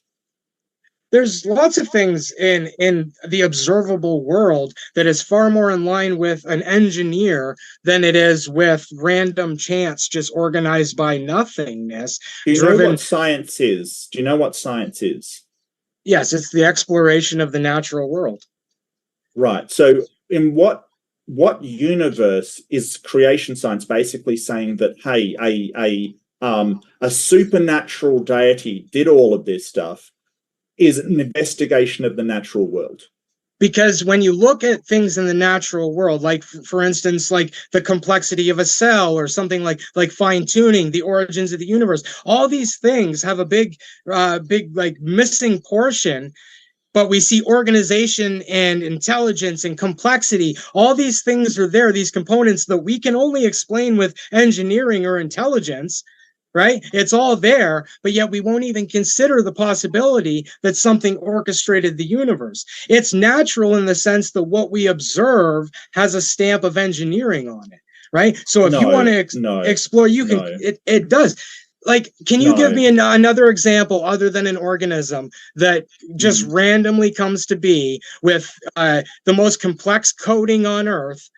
Just complexity and organization and everything just combined together to make this mind-boggling thing that we can't even recreate with our technology, and it just all happened by itself, randomly showed up. Okay, so complexity is not what shows design, right? Beside an organism that just randomly, number one, natural selection isn't random. Mutations are random, but natural selection is deterministic. It actually determines how something comes out, and that's determined by the environment and the selective pressures that are on it, as well as other mechanisms like sexual selection and genetic drift and things like that. There's a number of mechanisms, but there's certainly not genetic drift is random, but natural selection is not. And so you're sort of saying, hey, well, it's all this complexity. Yes, but some of that complexity is highly inefficient, which we shouldn't expect from design. A lot of the mechanisms are incredibly inefficient. Like, for instance, there's flaws in how our eyes work. There's flaws in the way that the recurrent laryngeal nerve goes around your aorta and back up to your neck to make to cross a gap. There's incredible inefficiencies all over the body. What it reeks of is bottom-up design, when multiple systems come together. So it's not this top-down, everything was designed. It was multiple different systems working together, and that can explain how the human life came about. Just because you're incredulous that it could happen through mutation, natural selection, and the other mechanisms that we've said, doesn't mean that that's wrong. It's just you're incredulous about it. Yeah, so I understand that natural selection is not random in the sense that it's the given circumstances that drives whatever mutations, right? But the beginning of it, like what drives it, is randomness, right? So it randomly comes to this point, and then natural selection goes ahead and pushes it one way or the other. But it's driven by it's randomly driven. So at the end of the day, evolution and everything we observe is supposedly a random, just chance thing, right? So but so is artificial selection. I mean, you pointed out yourself in your opening about selective breeding, right? Which is random mutations. That's the thing. Random mutations crop up. We breed the ones that have the mutations that we like together, and that gives us the new breeds. So through your own admission, random mutation by a different mechanism, a different selection mechanism, still gets to change by your own admission in your own opening, because you mentioned selective breeding. Yeah, selective breeding, but through selective breeding is driven by an intelligence, right? So there is natural selection in the wild, but we selectively breed things. We selectively bred almost every creature that exists to get what we wanted out of it. So it is an intelligence that drives it. An intelligence will get us breeds that evolution wouldn't. Like, for instance, the dogs that have hair that they can't see and walk. We don't design the genome, though. We don't get in there and design the genome of this breed of dog. No, we just drive it. We drive it, right. So we just wait for the mutation to come up. Just say we want a bigger dog that has longer legs because we're using it for hunting, whatever the example, right? We don't actually get in there and change it so that dog comes up. We wait for a random mutation on certain dogs that shows a larger dog with longer legs, exactly what we want, and we breed them together. And then we wait for a mutation to occur that gives them that trait again, and we breed them together. All I'm saying is that same thing occurs. So your argument that, hey, it's random originally because of the mutation, that applies just as much to selective breeding as it does to natural selection. It's still random occurrences of mutation. It's just instead of the selection mechanism being us choosing what we want, and that's the intelligence part, instead the environment just kills off whatever doesn't survive. Or there's sexual selection. And coupled with genetic drift, which is sort of random animals surviving through chance, and that's the chance part of it. I'm not saying there is no chance in it. Obviously there is.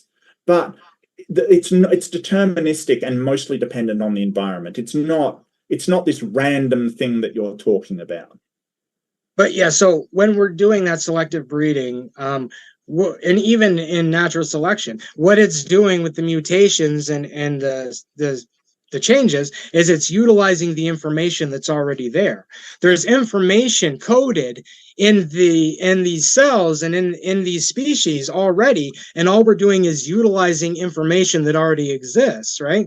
It's the same like when you said the complexity and organization don't equate to intelligence. Can you give me an example aside from an organism where complexity and organization doesn't come from intelligence?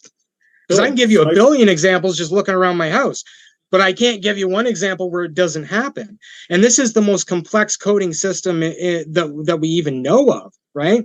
And there is fallen, and the Bible predicts that man is fallen. So if we found just a sec, hang on a sec, hang on. You asked me for examples of complexity where it hasn't been designed, right?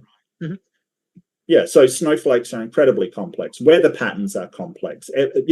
There's a ton of things out there which are complex. Sure. Yeah. So you're using the design, you're using the creation though, right? What's the creation? So what do you mean? So that's what I'm trying to say is everything that we observe in nature, right? Whether it be the beauty in a snowflake or whatever it is, everything that we observe in nature, according to the biblical narrative, was designed. So I'm asking you to give me an example. Hold on. What's like if everything is designed, can you give me an example of something that's not designed?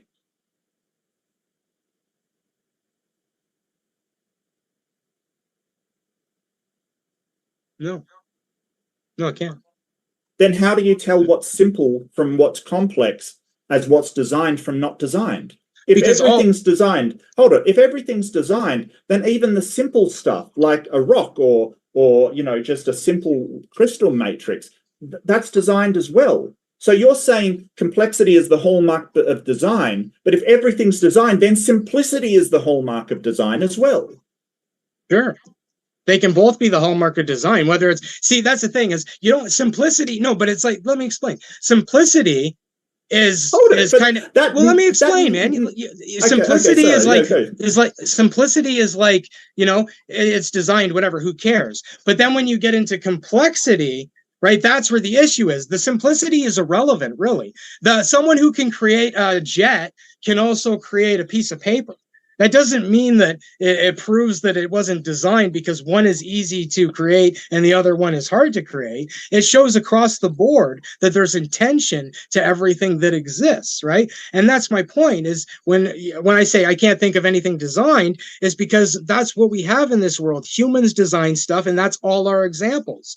Is what we design, right? But then when you look at nature, that's not true. That's not true because everything out there in nature is also designed. That's what I was getting at. Yeah. So So number one, that's begging the question. You're basically saying, well, I'm going to assume everything is designed, even though you haven't demonstrated that. It's kind of a circular argument. You're saying, hey, all of this is designed. We can compare it with. Because it's complex, it has to be designed because all of the complex things are designed. When I say something from nature that wasn't designed, like the weather or snowflakes, you say, no, that's designed as well. So it's kind of begging the question that all of these things were designed. As far as we know, there's no God involved with making my weather or, making snowflakes, but you're just asserting that is the case in order to back up that evolution is or biological organisms are a designed thing. But in that case, like you're contrasting complexity with simplicity as a reason why we know that the human was designed. But the problem is that you've just nullified any comparison between the complex and the simple. Because you're saying, hey, we know the simple things aren't designed. We know that the complex things are. Humans are complex, therefore they're designed. If you think nothing is undesigned, then what are you comparing to? Because, like, for instance, like in Darwin's day, he just figured, you get down to the sun, it was just a blob. Right? Like their idea of what existed was not nearly because Darwin's day, they would have never imagined that a cell has the most complex coding system that we couldn't even touch it. Right? And it is a coding system. It's a brilliant coding system full of information that codes for every individual thing that is an attribute of us. Right? So what do you mean by it? What do you mean by that? Because, we've mapped the human genome. The human genome famously did this. So when you say we can't touch it, I'm not sure what you mean. Can't touch it? Can't touch this. I don't. I don't recall what you're saying. When did that, in context? Well, you said that it's so complex we can't even touch it, and I don't know what. Yeah, no, I mean when I say we can't touch it, meaning we can't recreate it. So we can, like you said, we map it because it's information, right? There's information there, and we can map it, and then we can utilize what's there, right? We can manipulate it because it's already information that's there. But as far as tracking it back, it shows us that there's a complex coding system of information that we can actually, it's so intelligent, sophisticated, we can actually sort it out to some degree, right? But it's still above us. We still don't understand a lot of it. And that's what I'm saying, is it's showing intention and design. Like, this is what we're seeing, is information doesn't just show up in things. Codes don't just show up in things and do what cells do. That's what I'm saying. We don't have examples of random chance creating something that, and that's why I say complexity, because it is so sophisticated, right? And when you're dealing with stuff that's sophisticated, we only have examples of it coming from intelligence. Well, there's a natural process to these things occurring, and sort of saying, well, it needs intelligence seems to be just a matter of faith. You don't actually have anything to back this up. And like I said, it's just incredulity to say, hey, it couldn't have naturally happened on its own through the processes that we very well understand in evolution. Because according to the literature and according to what we know about how this evolves, absolutely it could occur naturally, because you're trying to compare this to sort of a computer code, and it's not like a computer code. It is not electronic. It is a chemical operation. The four chemicals, TACG, they just do processes that affix to other chemicals naturally. There's no mind in this, there's no creator in this, there's nothing working that we can find. It just seems to be, you're saying, well, it can't have happened by any other way but a designer. And I don't know why that is. It just seems to be incredulity that evolution could do this. I'm not saying that it can't have happened without a designer. I'm saying what we observe in the natural world, right, like computer codes or like any other code or like any other book or set of information. That's not the natural world. No, I mean, when humans, so I'm getting it. So humans, that's what we observe, that anything with coding or information must come from an intelligence. So then when we look at something in the natural world, like a cell, and we see the reflection of organization, complexity, and coding, right? And even you said it's the chemical interactions, but it's still coding for things, right? It's called the blueprints. What do you mean by information? Because I feel like you're sort of saying, hey, it's information like data that we have on computers, and that isn't the case. So you could say that information is the way that a pulsar pulses and tells us a lot about the star, for instance. But that wouldn't be information. That would be complex information, but it's only information because we interpret it that way. It's information to us. Now, the natural processes that make DNA, yeah, they're remarkably, incredibly complex and pass along this information, but the process is a chemical process. It's just a natural process. And I'm not sure how you got to comparing it with information that people put into computers and things, like we have, say, the internet, for instance, that's an amalgamation of all of this information kind of thing. Like, how do you bridge that gap? Because so we can go in to the genetics, and we can find and locate, like in fruit flies, we can locate certain aspects of their anatomy in that cell. And then we can go and we can manipulate that in other fruit flies, right? Because it's always going to be in the same place, because that's what I'm saying. It's an organized, complex code that we're just tapping into and manipulating, but we have no idea how it was created. That's what I'm saying. When you have complexity, organization, and the sign of intelligence, the logical conclusion is that there's probably an intelligence that organized that information. And the fact that we can map it and track it and locate it and manipulate it shows that it's a code. It is a very sophisticated code, right? Yeah, but that's like saying, well, you can go in and, sort of put two molecules together and make another,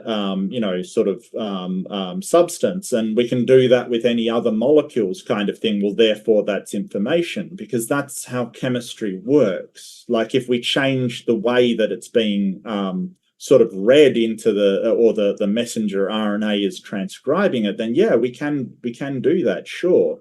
But there's no unnatural processes about that. There's no God involved. There's no We don't have to do anything that's other than biological, sort of biochem. I don't understand how you get to, well, the information must have been provided by a god. I don't get that.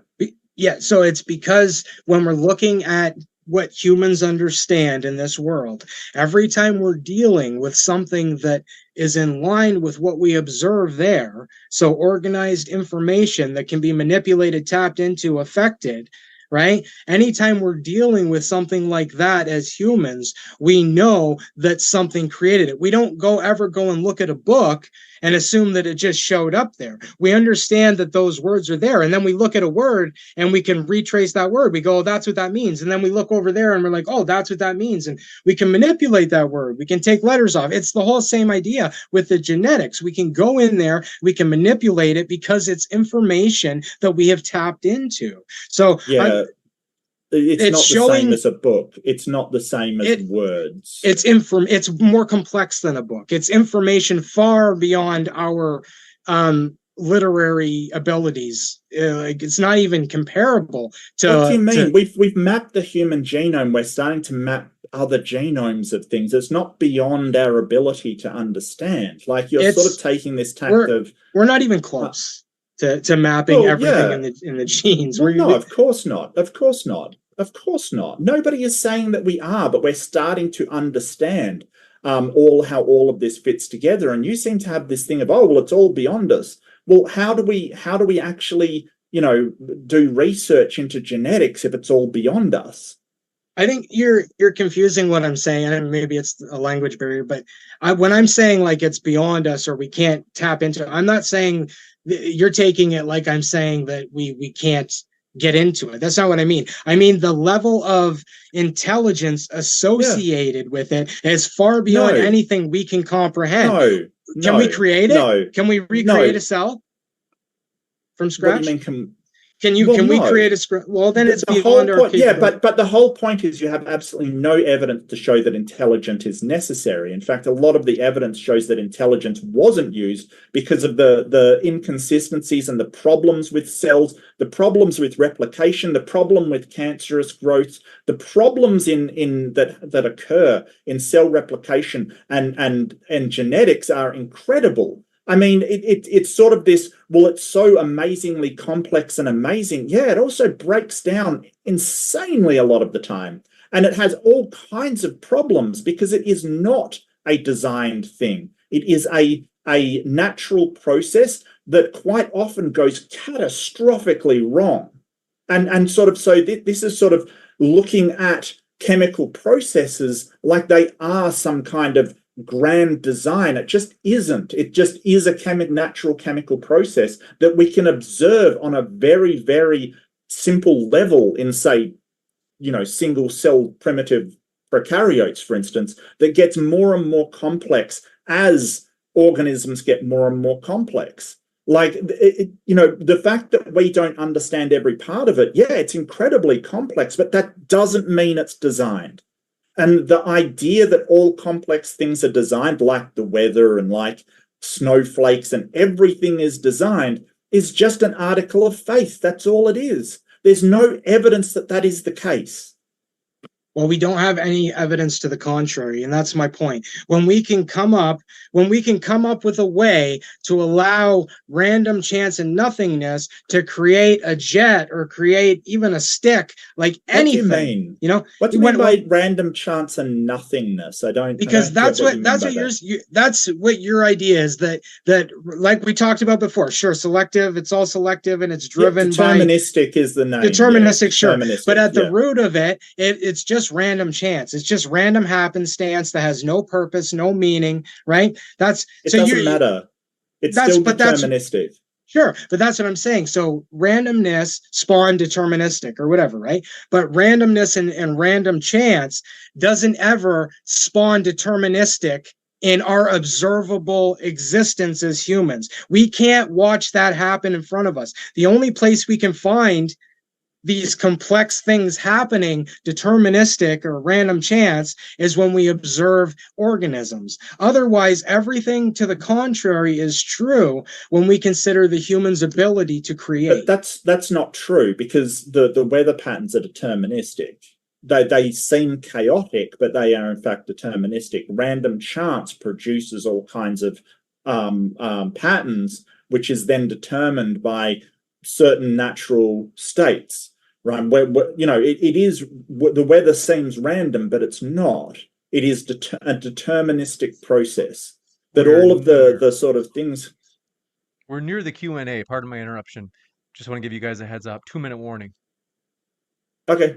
That all of these processes, they seem like they're random, but they're not. And even if random things occur, they're still deterministic because of selection mechanisms. Like the weather pattern may disperse because of certain, areas that it goes over, or certain places that it goes. It's still not just random. This is the thing. The whole idea that it's random, and I don't know where nothingness came from. Like, what about evolution? Human evolution is nothingness. I don't understand that in the slightest.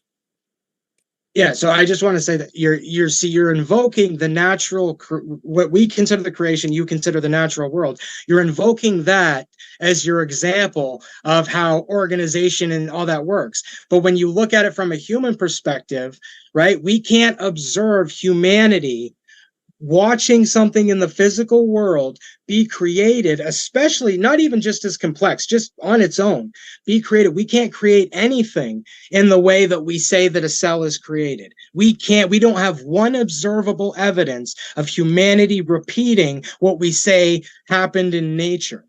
So that's Really? the whole point. Yeah, give me an example of something in humanity. And you're going to invoke the creation again, though. Give me a physical object that came to be like a cell. The internet wasn't designed?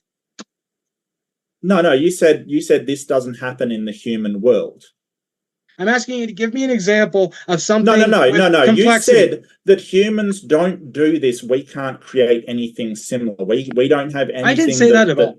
That's not what I said whatsoever. I don't know why you keep going to that. So I go to weather. So you don't think weather's part of the natural world? Of course it is. It's part of the creation. Well, you just said weather is not part of the natural world. Like I didn't say that at all. Okay, so weather is part of the natural world. Yes. You call it natural world, I call it creation, but it is the natural world, yes. Yes.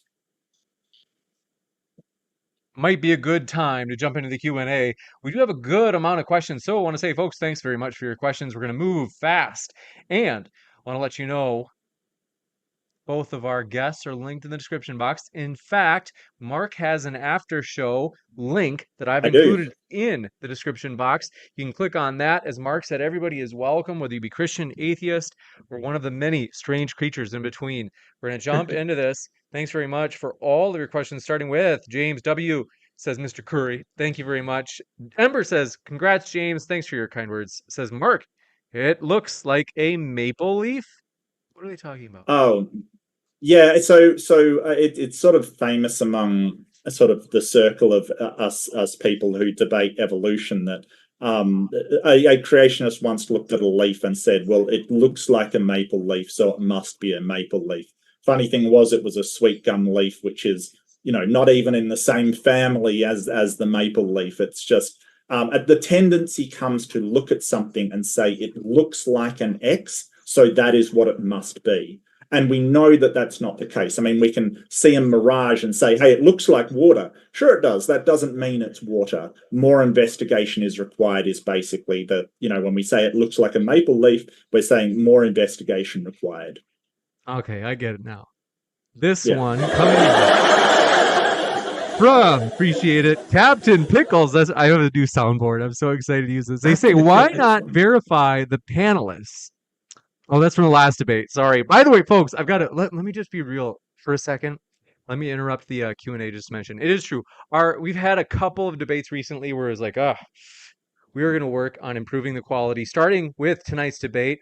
Tomorrow's debate as well is going to be a strong one. Destiny and Dr. Ben Burgess. You don't want to miss that one. That's on the Israel-Palestine conflict. So I do want to say that was for a past debate. I won't name which one because that's not important. But the point is, we are working on upping our game at Modern Day Debate. So thanks for that feedback. This one from Daniel Brundage. Thank you very much. Says, my situation has improved. I'm so glad to hear that, Daniel. And said, also, go Mark, in all caps. This one from thank you. Bitter Truth says, skeptic, why humans also wail? Even snakes have vestigial organs. Snakes have vestigial, snakes have vestigial legs, and the Bible predicted that as well. You got it. This one coming in from, do appreciate it as well. Dr. Dino says, I'm curious why all the frauds and misidentifications brought up here are from 1920 or earlier when paleontology was in its infancy. Is this real odd or not? I think they're talking to you, evidence of God. I think back then there was more people that were allowed to speak against it, right? Nowadays, if you speak against evolution, you're not going to get funding. You're not going to get published. You're not going to get peer reviewed. That's the thing. They've pushed creation and intelligence design out of the equation completely. And then when you talk about it, they act like it's it's just craziness. And why isn't anyone doing the research? Because they won't allow it. But they just got better at covering it up and venting people. This one from LJ says, has the Big Bang ever been repeated in an experiment? No. You got it. This one from Dr. Dino again says, for the record, Lucy's pelvis was originally found in an anatomically impossible, very warped form. It required reconstruction, and the vertebrae was tentatively assigned to her. That find has caused us to re-examine every other fossil hominin in much more detail. It helped science going forward.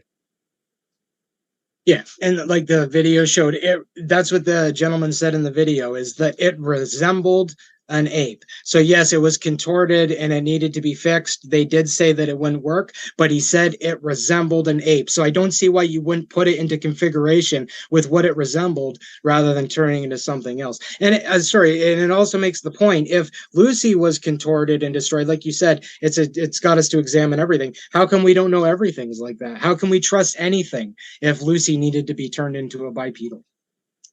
Dustin Buck says, if we are related to monkeys, then why do we find transplants from pigs work when monkeys are rejected? I think that's for you, Mark.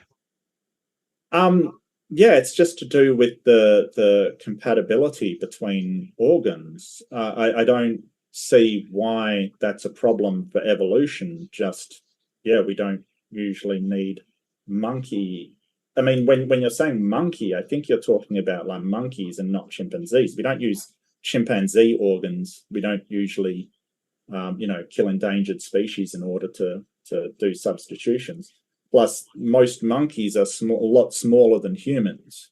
I mean, why we would try and get a monkey heart to push blood around a body 4 times the size is completely beyond me. You got it. This one coming in from Ember says, evidence of God, what would convince you evolution is real? I mean, what would convince me? I think God used a type of evolution that's maybe for a different time. But I think when we're dealing with human evolution, I think seeing perhaps, an ape turning into a human, like I'd be convinced. If I could go find an ape and it started talking to me, I'd be on board. Like that'd be the end of it. So some gorillas can sign. Does that help? No, they are very intelligent, but I just mean, like even when you track the human lineage back, right? You take all the ancestors, and as it goes back, we see more of a chimp. Chimps supposedly diverged a long time ago, but yet when we tracking human lineage back, we're changing the feet to a chimp's feet. We're changing the spine to a chimp's spine. We're changing the face to a chimp's face. It all comes back to the way a chimp looks in the end of the road for humans. Yet chimps supposedly went on their own journey all these years ago. So why is human evolution showing us all these chimps and saying that's what we We're were? not. we're not. Well, if you track it back, it's humans chimps. are not descended from chimps. I know they're Chimps not. And humans split off.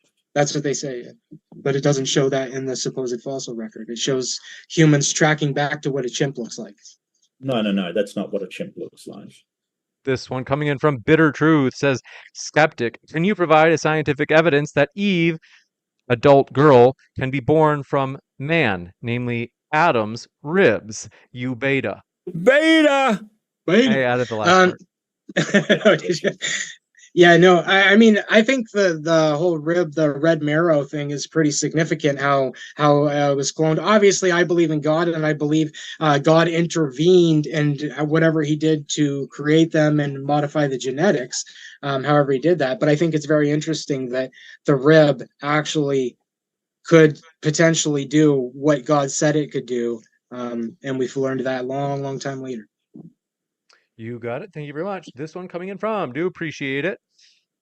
Dustin Buck. I know we got that one. Bitter Truth says, Skeptic, why whale has lungs and mammary glands? Why does the whale have breasts? This is a mammal. I mean, I just because it's a mammal doesn't mean that it shapeshifted into a land mammal. I mean, it's a mammal. So what? Lives in the water and it's a mammal. I don't get it. You got it. This one coming in from Dustin. Says, why was Littlefoot with the body of a quadruped but had the ears of a biped? Is that for me or Mark? I'm not sure. I would think it was for Mark, but I might be wrong. What was the question? I thought They said, why was Littlefoot with the body of a quadruped but had the ears of a biped? As far as I know, they didn't. I mean, they didn't have the body of a quadruped. They didn't even have the body of a knuckle walker. That's just patently false. You got it. This one coming in from, do appreciate it. Dr. Dino, not that Dr. Dino, says, funny, I've seen that documentary. They go into a lot of detail regarding the reconstruction. It's not just guessing. We also have complete pelvises now. Yeah, so I mean, according to the video, it looks pretty much like guessing. So I'm gonna look up Littlefoot. I'm gonna look up the pelvises, and I mean, I'm always open to correction. I didn't know that there was full pelvises that show that. I'm not saying like perhaps it fits into. We didn't even get into all the effects from inbreeding that I brought up, but perhaps it fits in there. But I'll look it up and see if the pelvis is there. Absolutely. Do it. You got it. This one from Bitter Truth says, Skeptic, why there was fish bones and other animal bones, evidence of fire and tools with Homo habilis skeleton in caves. Sorry to interrupt. You keep saying skeptic. Are you talking to me or evidence of God? Oh, it's because evidence of God I put on the overlay. I put for under your name it says evolution, and then under his it says skeptic. It was short for gotcha. skeptic of evolution. Sure.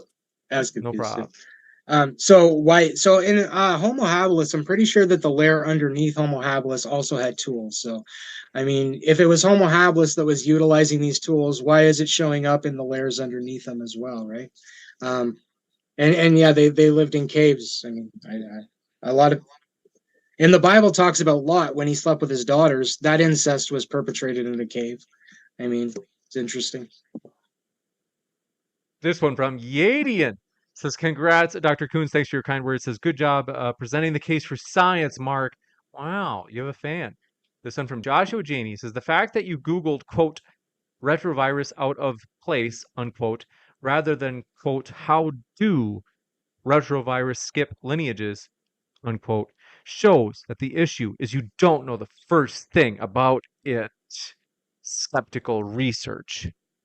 Yeah, no, I didn't just type into Google retrovirus is out of place and oh damn, and that was the end of it. I mean, I spent hours on that. I typed all kinds of things and I searched for them and finally had to go to the .gov website, the PubMed or whatever, and read through hours of retroviruses. So I mean, I'm sorry if it got confused and it was portrayed that I just gave up my search after one try. That's not how that went at all.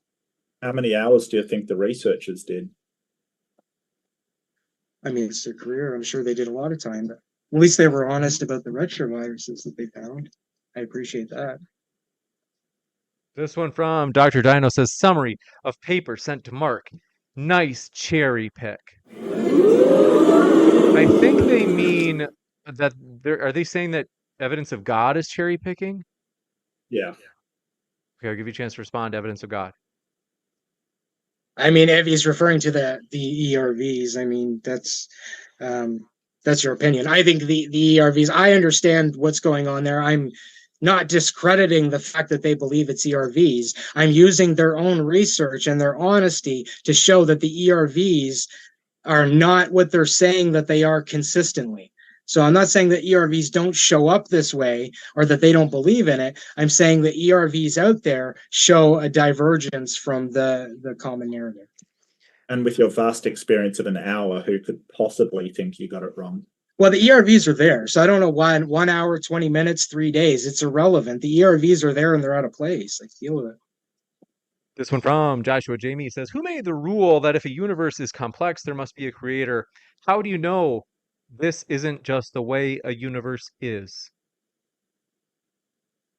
Yeah, no, I mean, because it's just, that's the point, is that's what we went through for so long, is if we can't give an example of some sort of intelligence or organization in our physical, what we understand to be creation, then why should we assume that it happened any other way? That's the only thing. Like, natural things are the only thing that we just go, well, it just happened by no chance, just did it.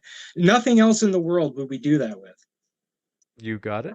This one coming in from, do appreciate it.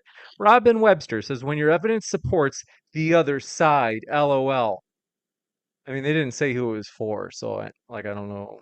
But probably talking to me. No, you're not supposed to assume it was you, okay? It's mostly atheists in here, so. No, Robin Webster is actually an atheist, and I know her very well. She's a lovely person. It was evidence of God. Evidence of God, go ahead, defend yourself.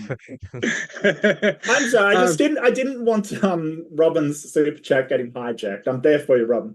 I'm there for you. No, I disagree. I don't think the evidence that I brought forth. I wish we had got into the inbreeding, because this is what you should do just to test that. Think of any attribute that the Homo genuses have, and then go look it up in genetic defects, and then go read about the Habsburgs, how genetic defects instilled themselves in the genes through years of inbreeding. I mean, it can all be explained by we didn't even get into it. You got it. This one coming in from Bitter Truth says, skeptic. People die by choking. Also, spine got fused, needs to go through surgery in some cases, even appendix. Is this really intelligent design? I think they're saying, like, sometimes the appendix has to be removed. What do you think? Is this intelligence design? I mean, intelligent design, God designed it intelligently, but God also says that it's a fallen creation, and he helps us understand why things deteriorate over time.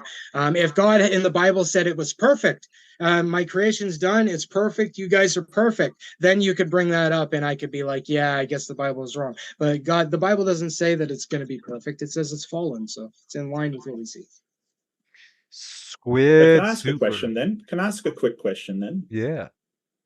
So why do we share a vitamin C deficiency with chimps then, and other great apes?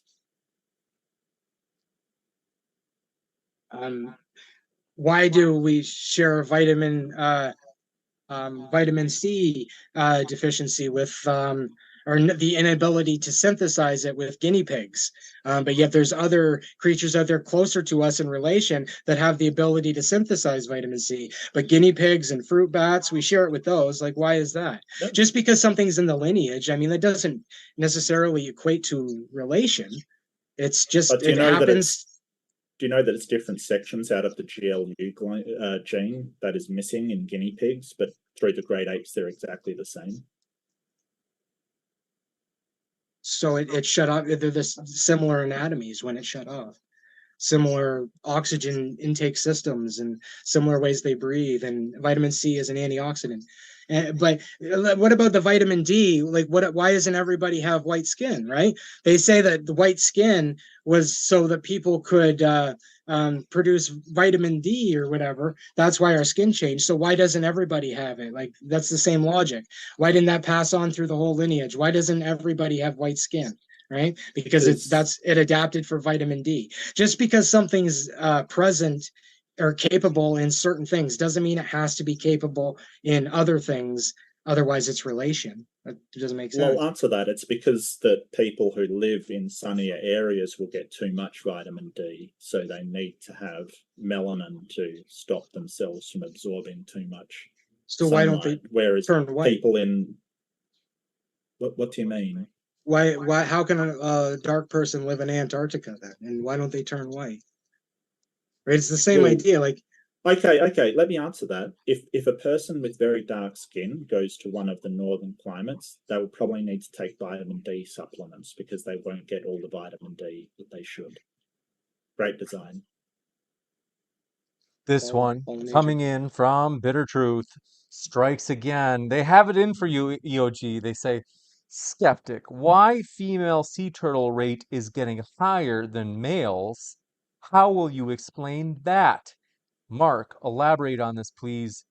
Go ahead, Mark. What do you think? What's the point that they're getting at? And then we'll give you evidence of God. We'll give you a chance to respond. I'm not sure. I haven't heard of this sea turtle thing. I'd probably imagine that sort of the prevalence of sort of sea turtles becoming endangered would certainly, more females would probably be a good idea. But I haven't heard of that one. If Bitter Truth can tell me, I'd be more than happy to hear it. You got it. Yeah. Me neither. Go ahead. Evidence of God. You got something? No, I have no clue. I'll look it up though. Sea turtles, female. I'll check it out. I'll know what he means once I do my single word Google search. Okay, we'll jump into this next one from Sean 666 says, isn't arguing that complexity requires a designer just a way of saying, quote, we don't understand this, so it must be designed. So basically, if you don't understand something, God therefore did it.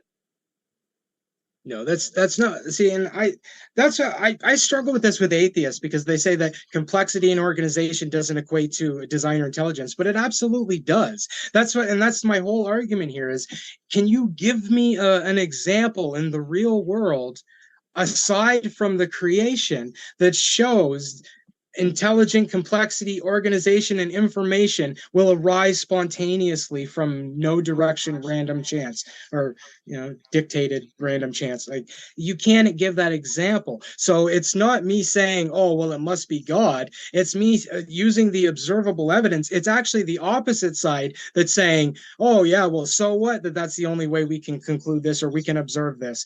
Doesn't mean it's God. Well, it does mean that there's more than likely an intelligent engineer behind it all. Okay, I got to say something to this because you're basically saying, show me an example of in the real world that's something that's designed, that's not designed, that's complex.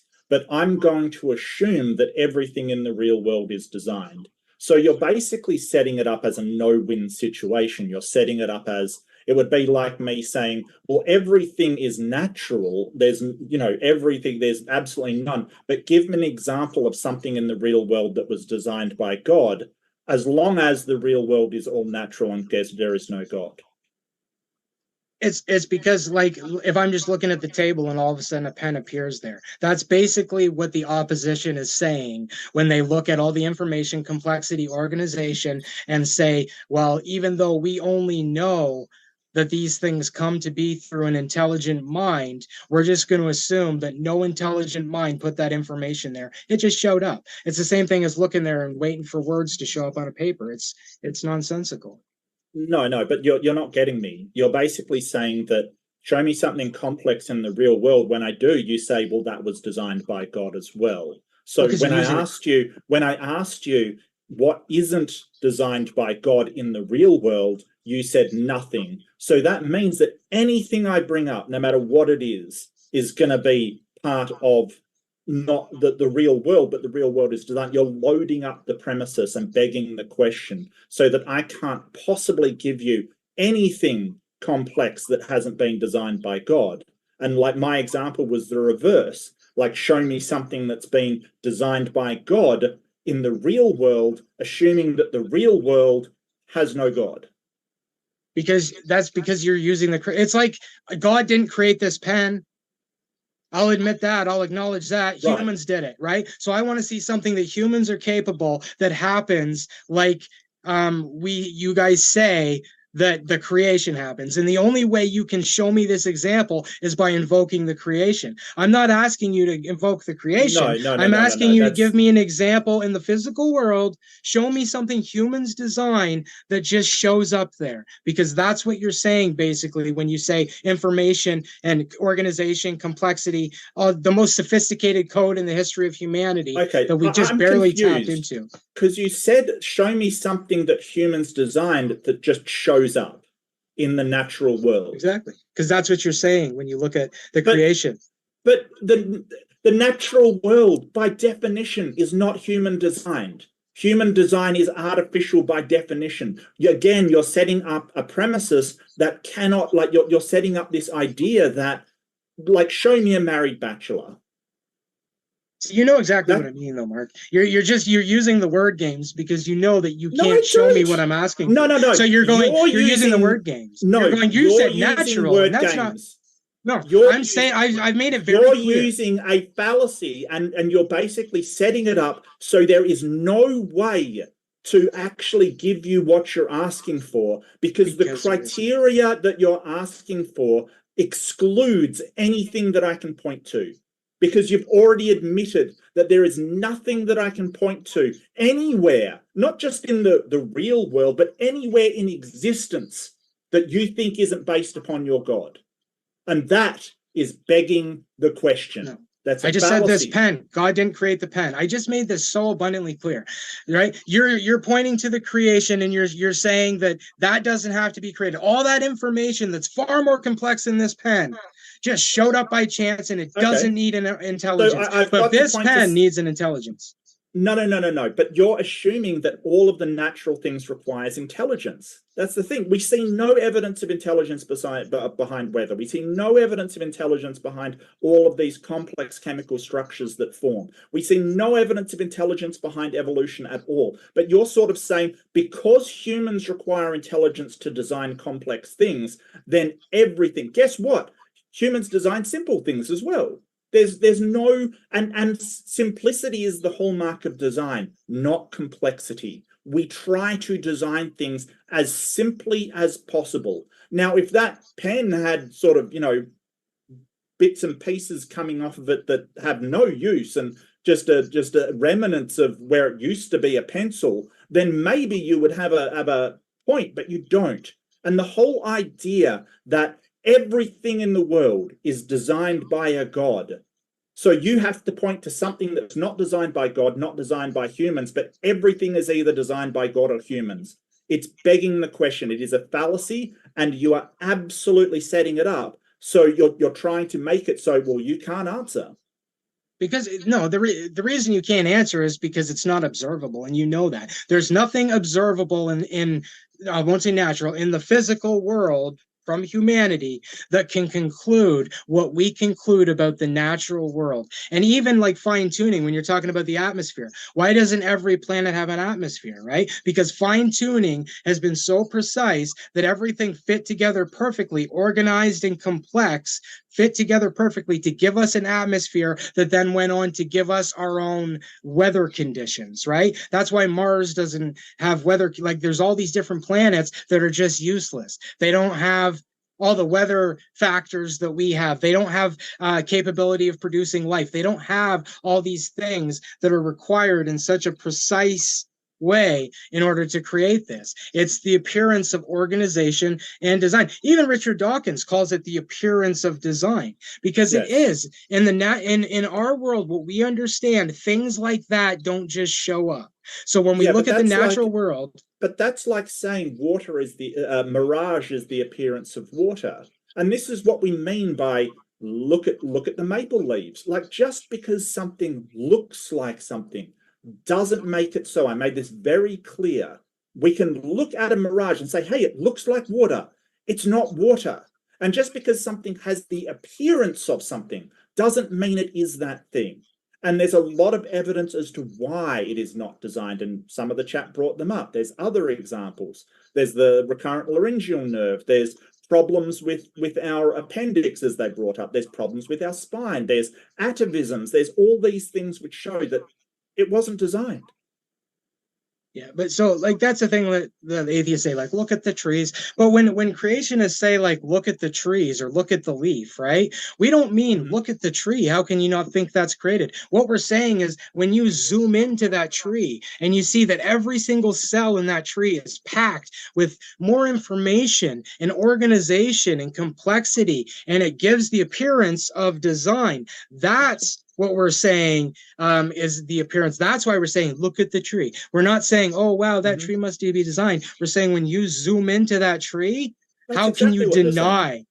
How can you deny that it's designed? Yeah, so it's pointing out a fallacy called sort of the argument from incredulity. It's basically going, well, look at the tree. It can't possibly have come about by natural selection processes over time. But that's exactly what we find when we investigate. So all you have is this incredulity that it could not have happened. That's all you've got is a fallacy. No, I don't care about the tree. It's the information in that cell. That's what I'm pointing to. I don't care what the tree looks like, how it works. The information that's packed in that cell tells us that it was designed. It tells us there was an engineer. It tells us there was a mind, because we can't, like you said, we can't produce any example to the contrary. So why would we assume that information just showed up one day when we can't even produce anything of the sort in so our you think reality? A disembodied mind did it? Can you show me a mind without a brain? I mean, it's a consciousness, right? God is a consciousness. Can you show me a consciousness without a brain? A slime mold. A slime mold appears to sort things out. It solves. How do you know? It solves mazes. It makes decisions. This is what the biologists say about it. How can you say that's not conscious? It's displaying conscious behaviors, and it doesn't have a brain. That's not consciousness. Conscious behaviors. It's not aware of its surroundings, hence it's getting to the next point. It knows I'm here and I want to be there. Is that not conscientious of your surroundings? If you are here and you want to be there? No. Consciousness is defined by having self-awareness. Self-awareness. I'm here, I want to be there. That's exactly what the slime mold does. And it's what it's not doing. I want to move us over to the next question, just because we've been on this for a while. But I did miss this one, by the way. Sorry about that. Squid Super Hunk says, this is when they say DNA is a code in the same way the iodine clock reaction is. It's not Turing complete. You can't program in DNA. It's just chemicals we've mapped to letters. We can manipulate it. We can activate it. We can deactivate it. We can use it to, we can go into like a fruit fly and we know where something is and we can go to it. We can activate it, deactivate it, manipulate it. This is a code. This is the complete opposite of what the questioner said. Joe Brandon says, why do humans have tailbones? Tailbones, it's required. Yeah, it's required to help us stand. I mean, tailbones aren't just about a tail. Like, if we didn't have a tailbone, we wouldn't be standing. That's not true. It's also atavisms as well, where people grow tails because the genetics reset to a previous form is also a thing. This one coming in from, do appreciate it. I killed Earl. Good to see you. And I'm jumping around over a few, but we're going to go back to him. Says, I found and read the paper. In the conclusion, paraphrased, the ERVs analyzed, in parentheses, including PTERV1 and HERVKC4, arise by recombinational deletion of intervening viral genes, which are found in genomes of thousands of animal species. I can read that again if you want. It's a lot. Yeah, read that one again. They said they found the paper that was talked about. Say in the conclusion, paraphrasing it, they say in the conclusion, it said that the ERVs analyzed, including these particular ones of PTERV1 and the other, arise by recombinational deletion of intervening viral genes, which are found in genomes of thousands of animal species.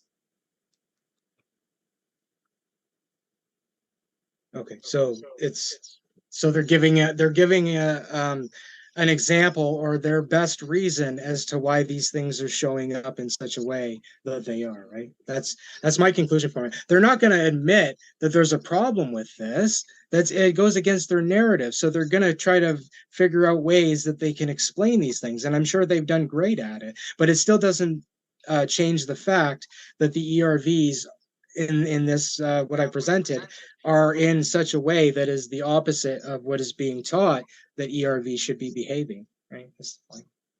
But I'll read it. I'll go read a little bit more on it. I'll read the end of it and read the conclusion. I'm just saying I would trust them over the person that's done an hour's reading on the subject. Well, how long was he reading it for? So you're trusting him because he's an athist. So wait, did he spend the duration of the debate? I killed Earl. I didn't know that. He spent plenty of this. A woman. The duration of the debate, which is less than the time that I did. But you're just going to say I trust him? I would trust the scientist who wrote the paper over somebody that's done an hour's reading. Of course you would. This one from Sean. Why wouldn't you? That's the question. Because there's a narrative, and that's the thing is, why don't they just take these and acknowledge what they are? They're out of place. Why don't they try to explain it? Because they're not out of place. They are out of place. They didn't explain it. They gave a conclusion for it. Their conclusion was but that's what they do. Some ERVs are this, but then the ones that fit our narrative, they're real and they're the viruses. But these ones over here that don't fit our narratives, they're just randomly showing up in places, but they only hit the same place once. Like that's a conspiracy. It is a conspiracy, in my opinion. Okay. Yeah, the whole atheistic worldview, infiltration of science is a conspiracy, in my opinion. Yeah. Even though there's tons of Christian scientists got it. Juicy. If they want to keep their job. This one coming in from Joshua Jamie says, coding can happen from a mind, in parentheses, a computer, and naturally a tree. Until you prove a God coded that tree, we can use it as evidence that coding can happen naturally.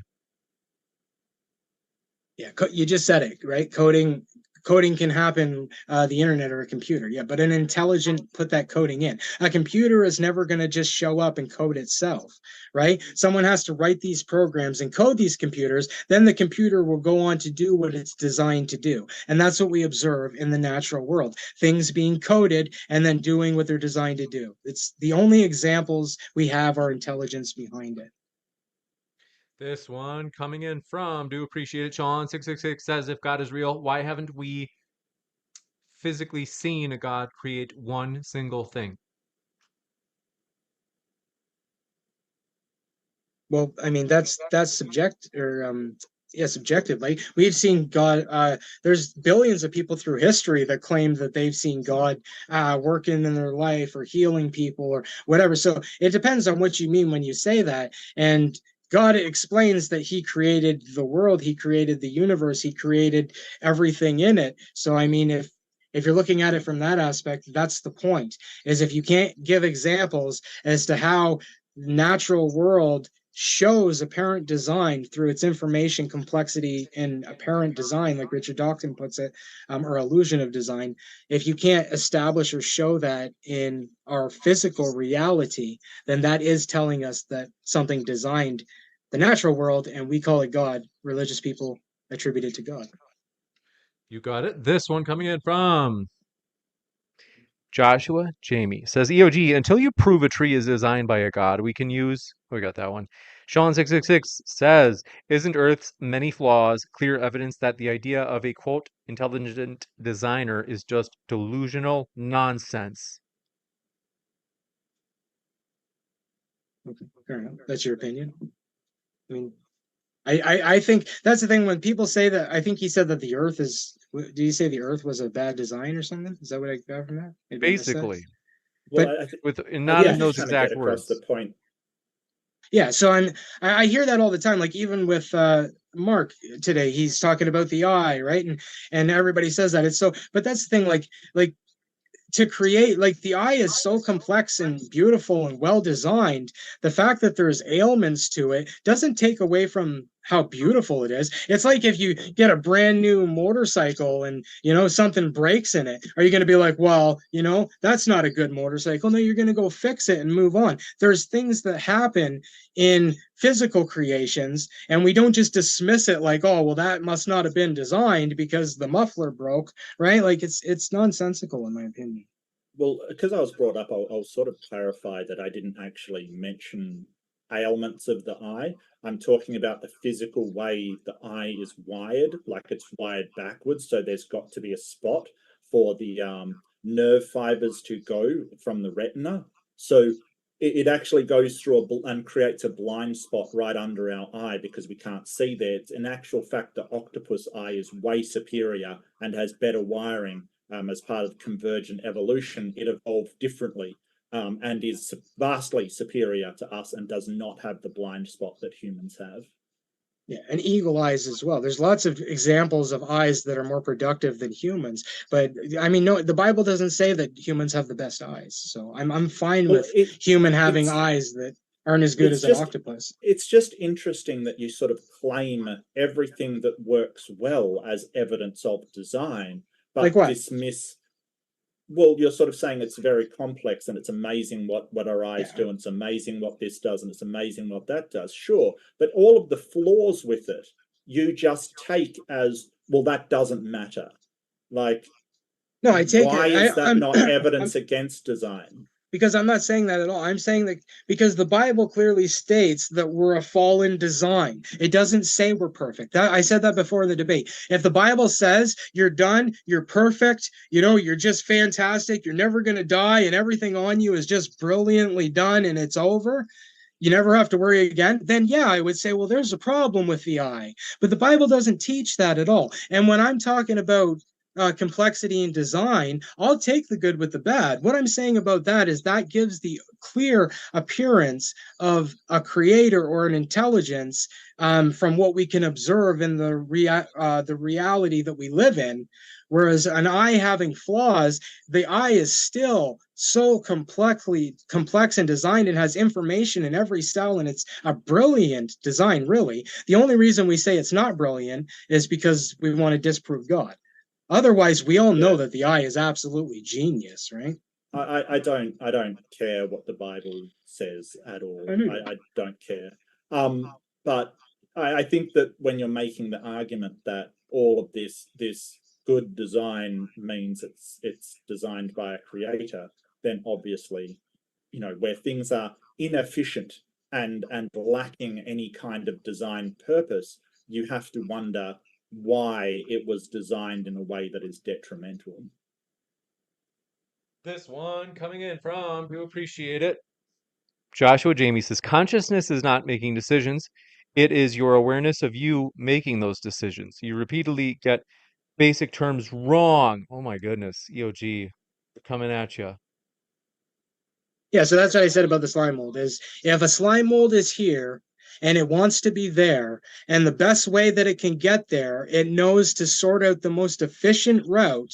This is something being self-aware. This is a form of consciousness. It's making decisions and it's deciding that it's here. I want to be there. This is how I'm going to get here. And I'm going to use the least amount of energy as possible by going this way. It's self-aware. It's undeniable. Even Aaron Raw admits that the slime molds are self-aware. Go watch his videos on it. It's clearly a consciousness. Like, I don't get it. I'm not so sure that's the case, but I'll certainly look for it. Yeah. From Joshua Jamie, strikes again, says, the tree is literally proof that coding can happen naturally.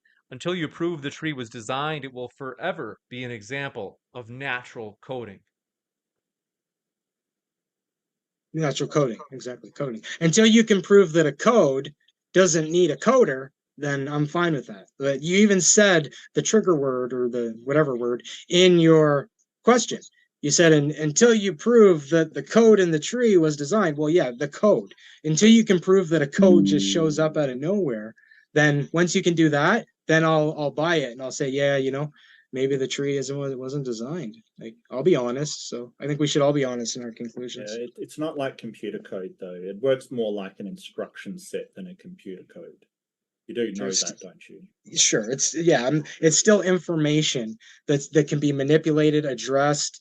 If we can tap into it because it's organized in such a way that we can utilize it and manipulate it, then it is a code, and it is a very sophisticated code. It's even more sophisticated than computer coding to an extent, right? There's aspects of it that are just like it's a brilliant code. I don't understand why you guys don't agree with that. I don't understand because it's it. not the same as something like computer code. It has because it's working natural on a chemical process.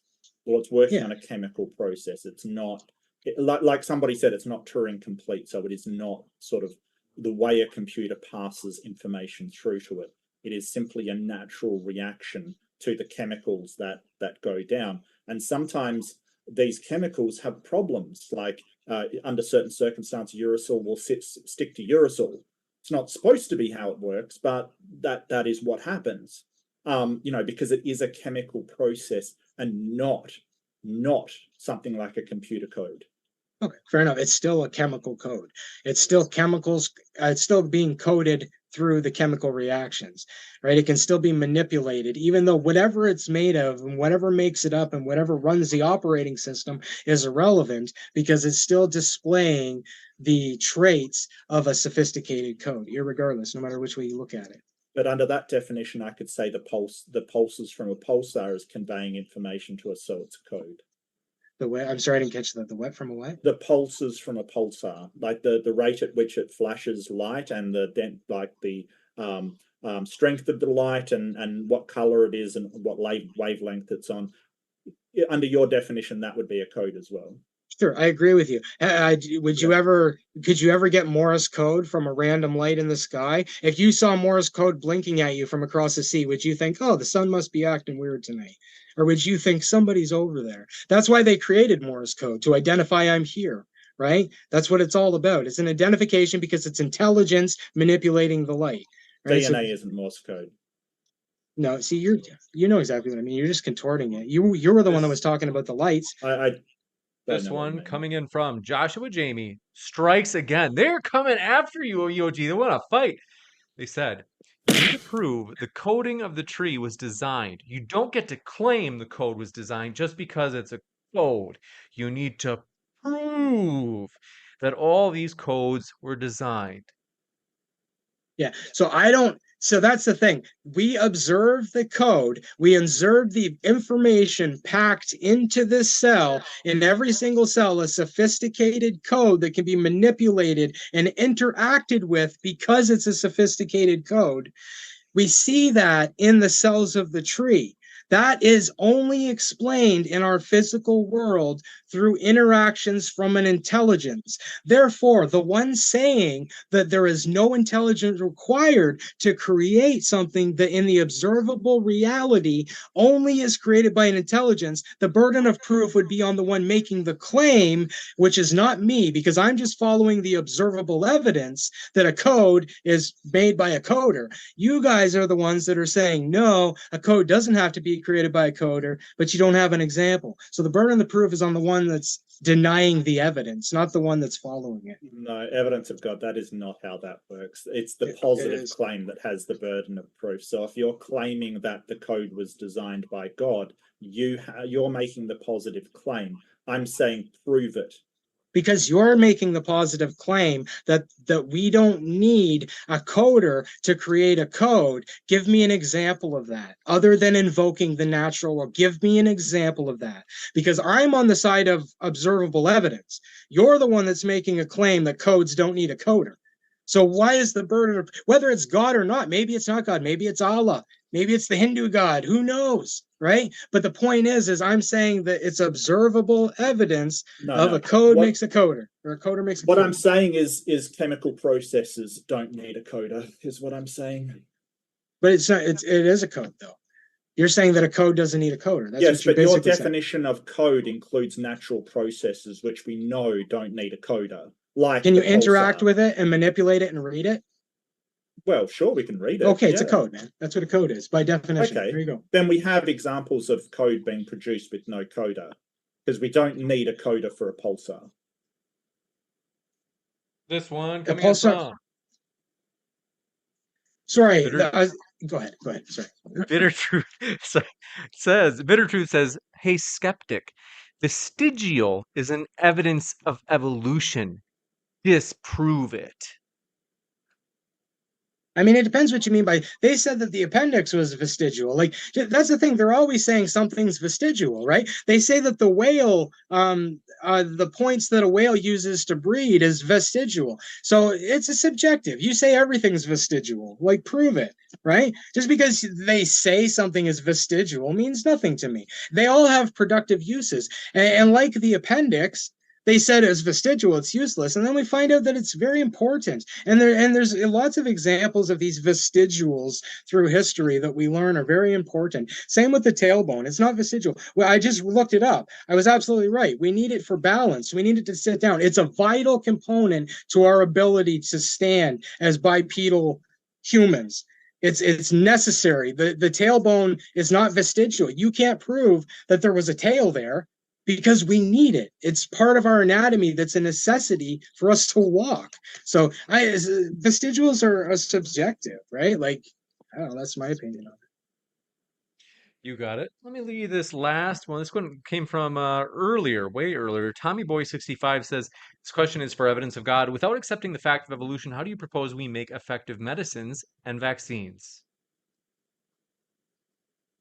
Yeah, see, that's a contortion of so evolution, the word evolution is it's been hijacked. Every time you hear evolution, it's got to be associated with evolution theory.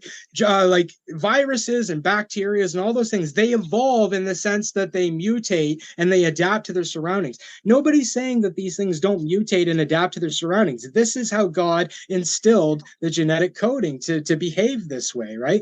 It's the same thing with the birds right now with the climate change. We're seeing birds within a decade, they're growing longer wings and getting shorter bodies. We're seeing a macro evolution, like right in front of us. But this is instilled in the coding of the genetics. This doesn't necessarily mean that bacteria had to have evolved in the sense of Darwinianism evolution just because it adapts to its surroundings and adapts to viruses. Like it's two completely different topics, in my opinion. This one coming in from Bitter Truth strikes again, says, hey, skeptic, why is there a tailbone in hominins, in chimps, humans, and bonobos? Because they all need it for balance. Like when I was explaining how it's useful for a human and how it's useful for them. And animals that have tails, their tails come from this point, and their tails are used for balance, right? So it's and a part of the anatomy of species that is used for balance, whether they have a tail or whether they don't. But that doesn't mean that the ones that don't have it had a tail at one point. It doesn't equate to that at all. It's Yeah, Joshua so there's Jamie certain strikes ligaments again. in the This, tailbone. There's certain ligaments in the tailbone which help you sit. It isn't essential for walking. You can live a full life without it. this is, go ahead. it's essential for balance. It helps us with our balance. It helps us stand. It helps us move. It helps us walk. It's an essential. Perhaps if you take it out, it doesn't. I don't know. What I'm seeing here, it's essential for our balance. So I'll look more into it and see if humans do good without it, but I highly doubt it.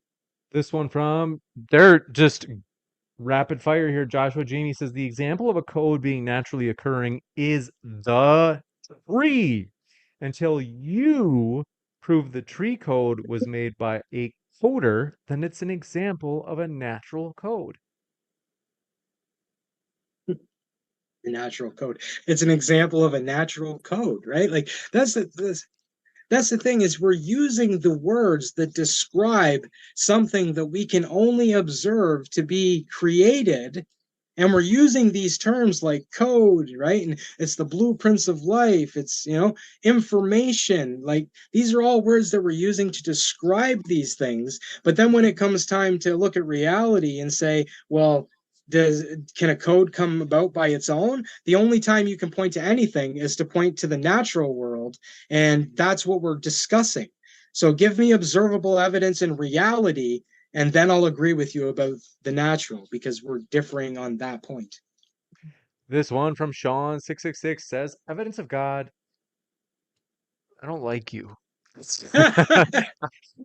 James, did you add that? You added that one. Not No, just it was joking. I'm teasing. it was Wow. I don't even understand what I think they meant pathological liar. I don't if they Oh. called you a Pathological pathological liar. liar. Well, thank you, I guess. I don't know how to respond to that.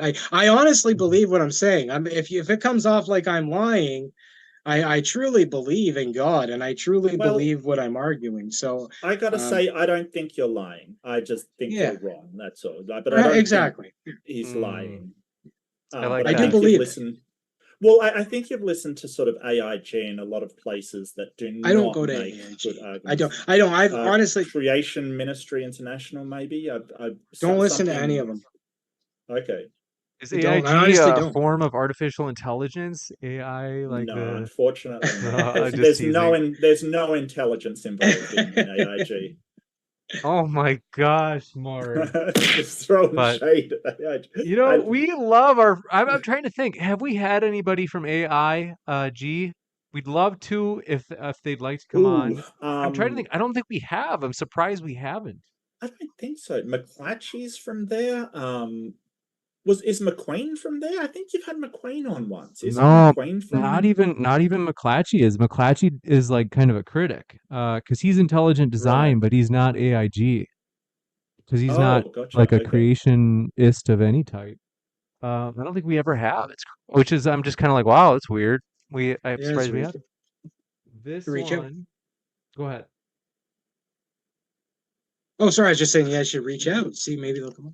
That'd Yeah, be neat. Nathaniel Jensen was on non sequitur show like 7 years ago or something, and we never had him. So we'll have to try to reach out. Maybe we'll see if we can get you a debate, Mark, and maybe Okay. even Nathaniel Jensen. I don't know. It'd be pretty epic. But That'd be cool. want to say, folks, our guests are linked in the description. What are you waiting for? This was a great time. I honestly love being here. I'm sad that we have to go.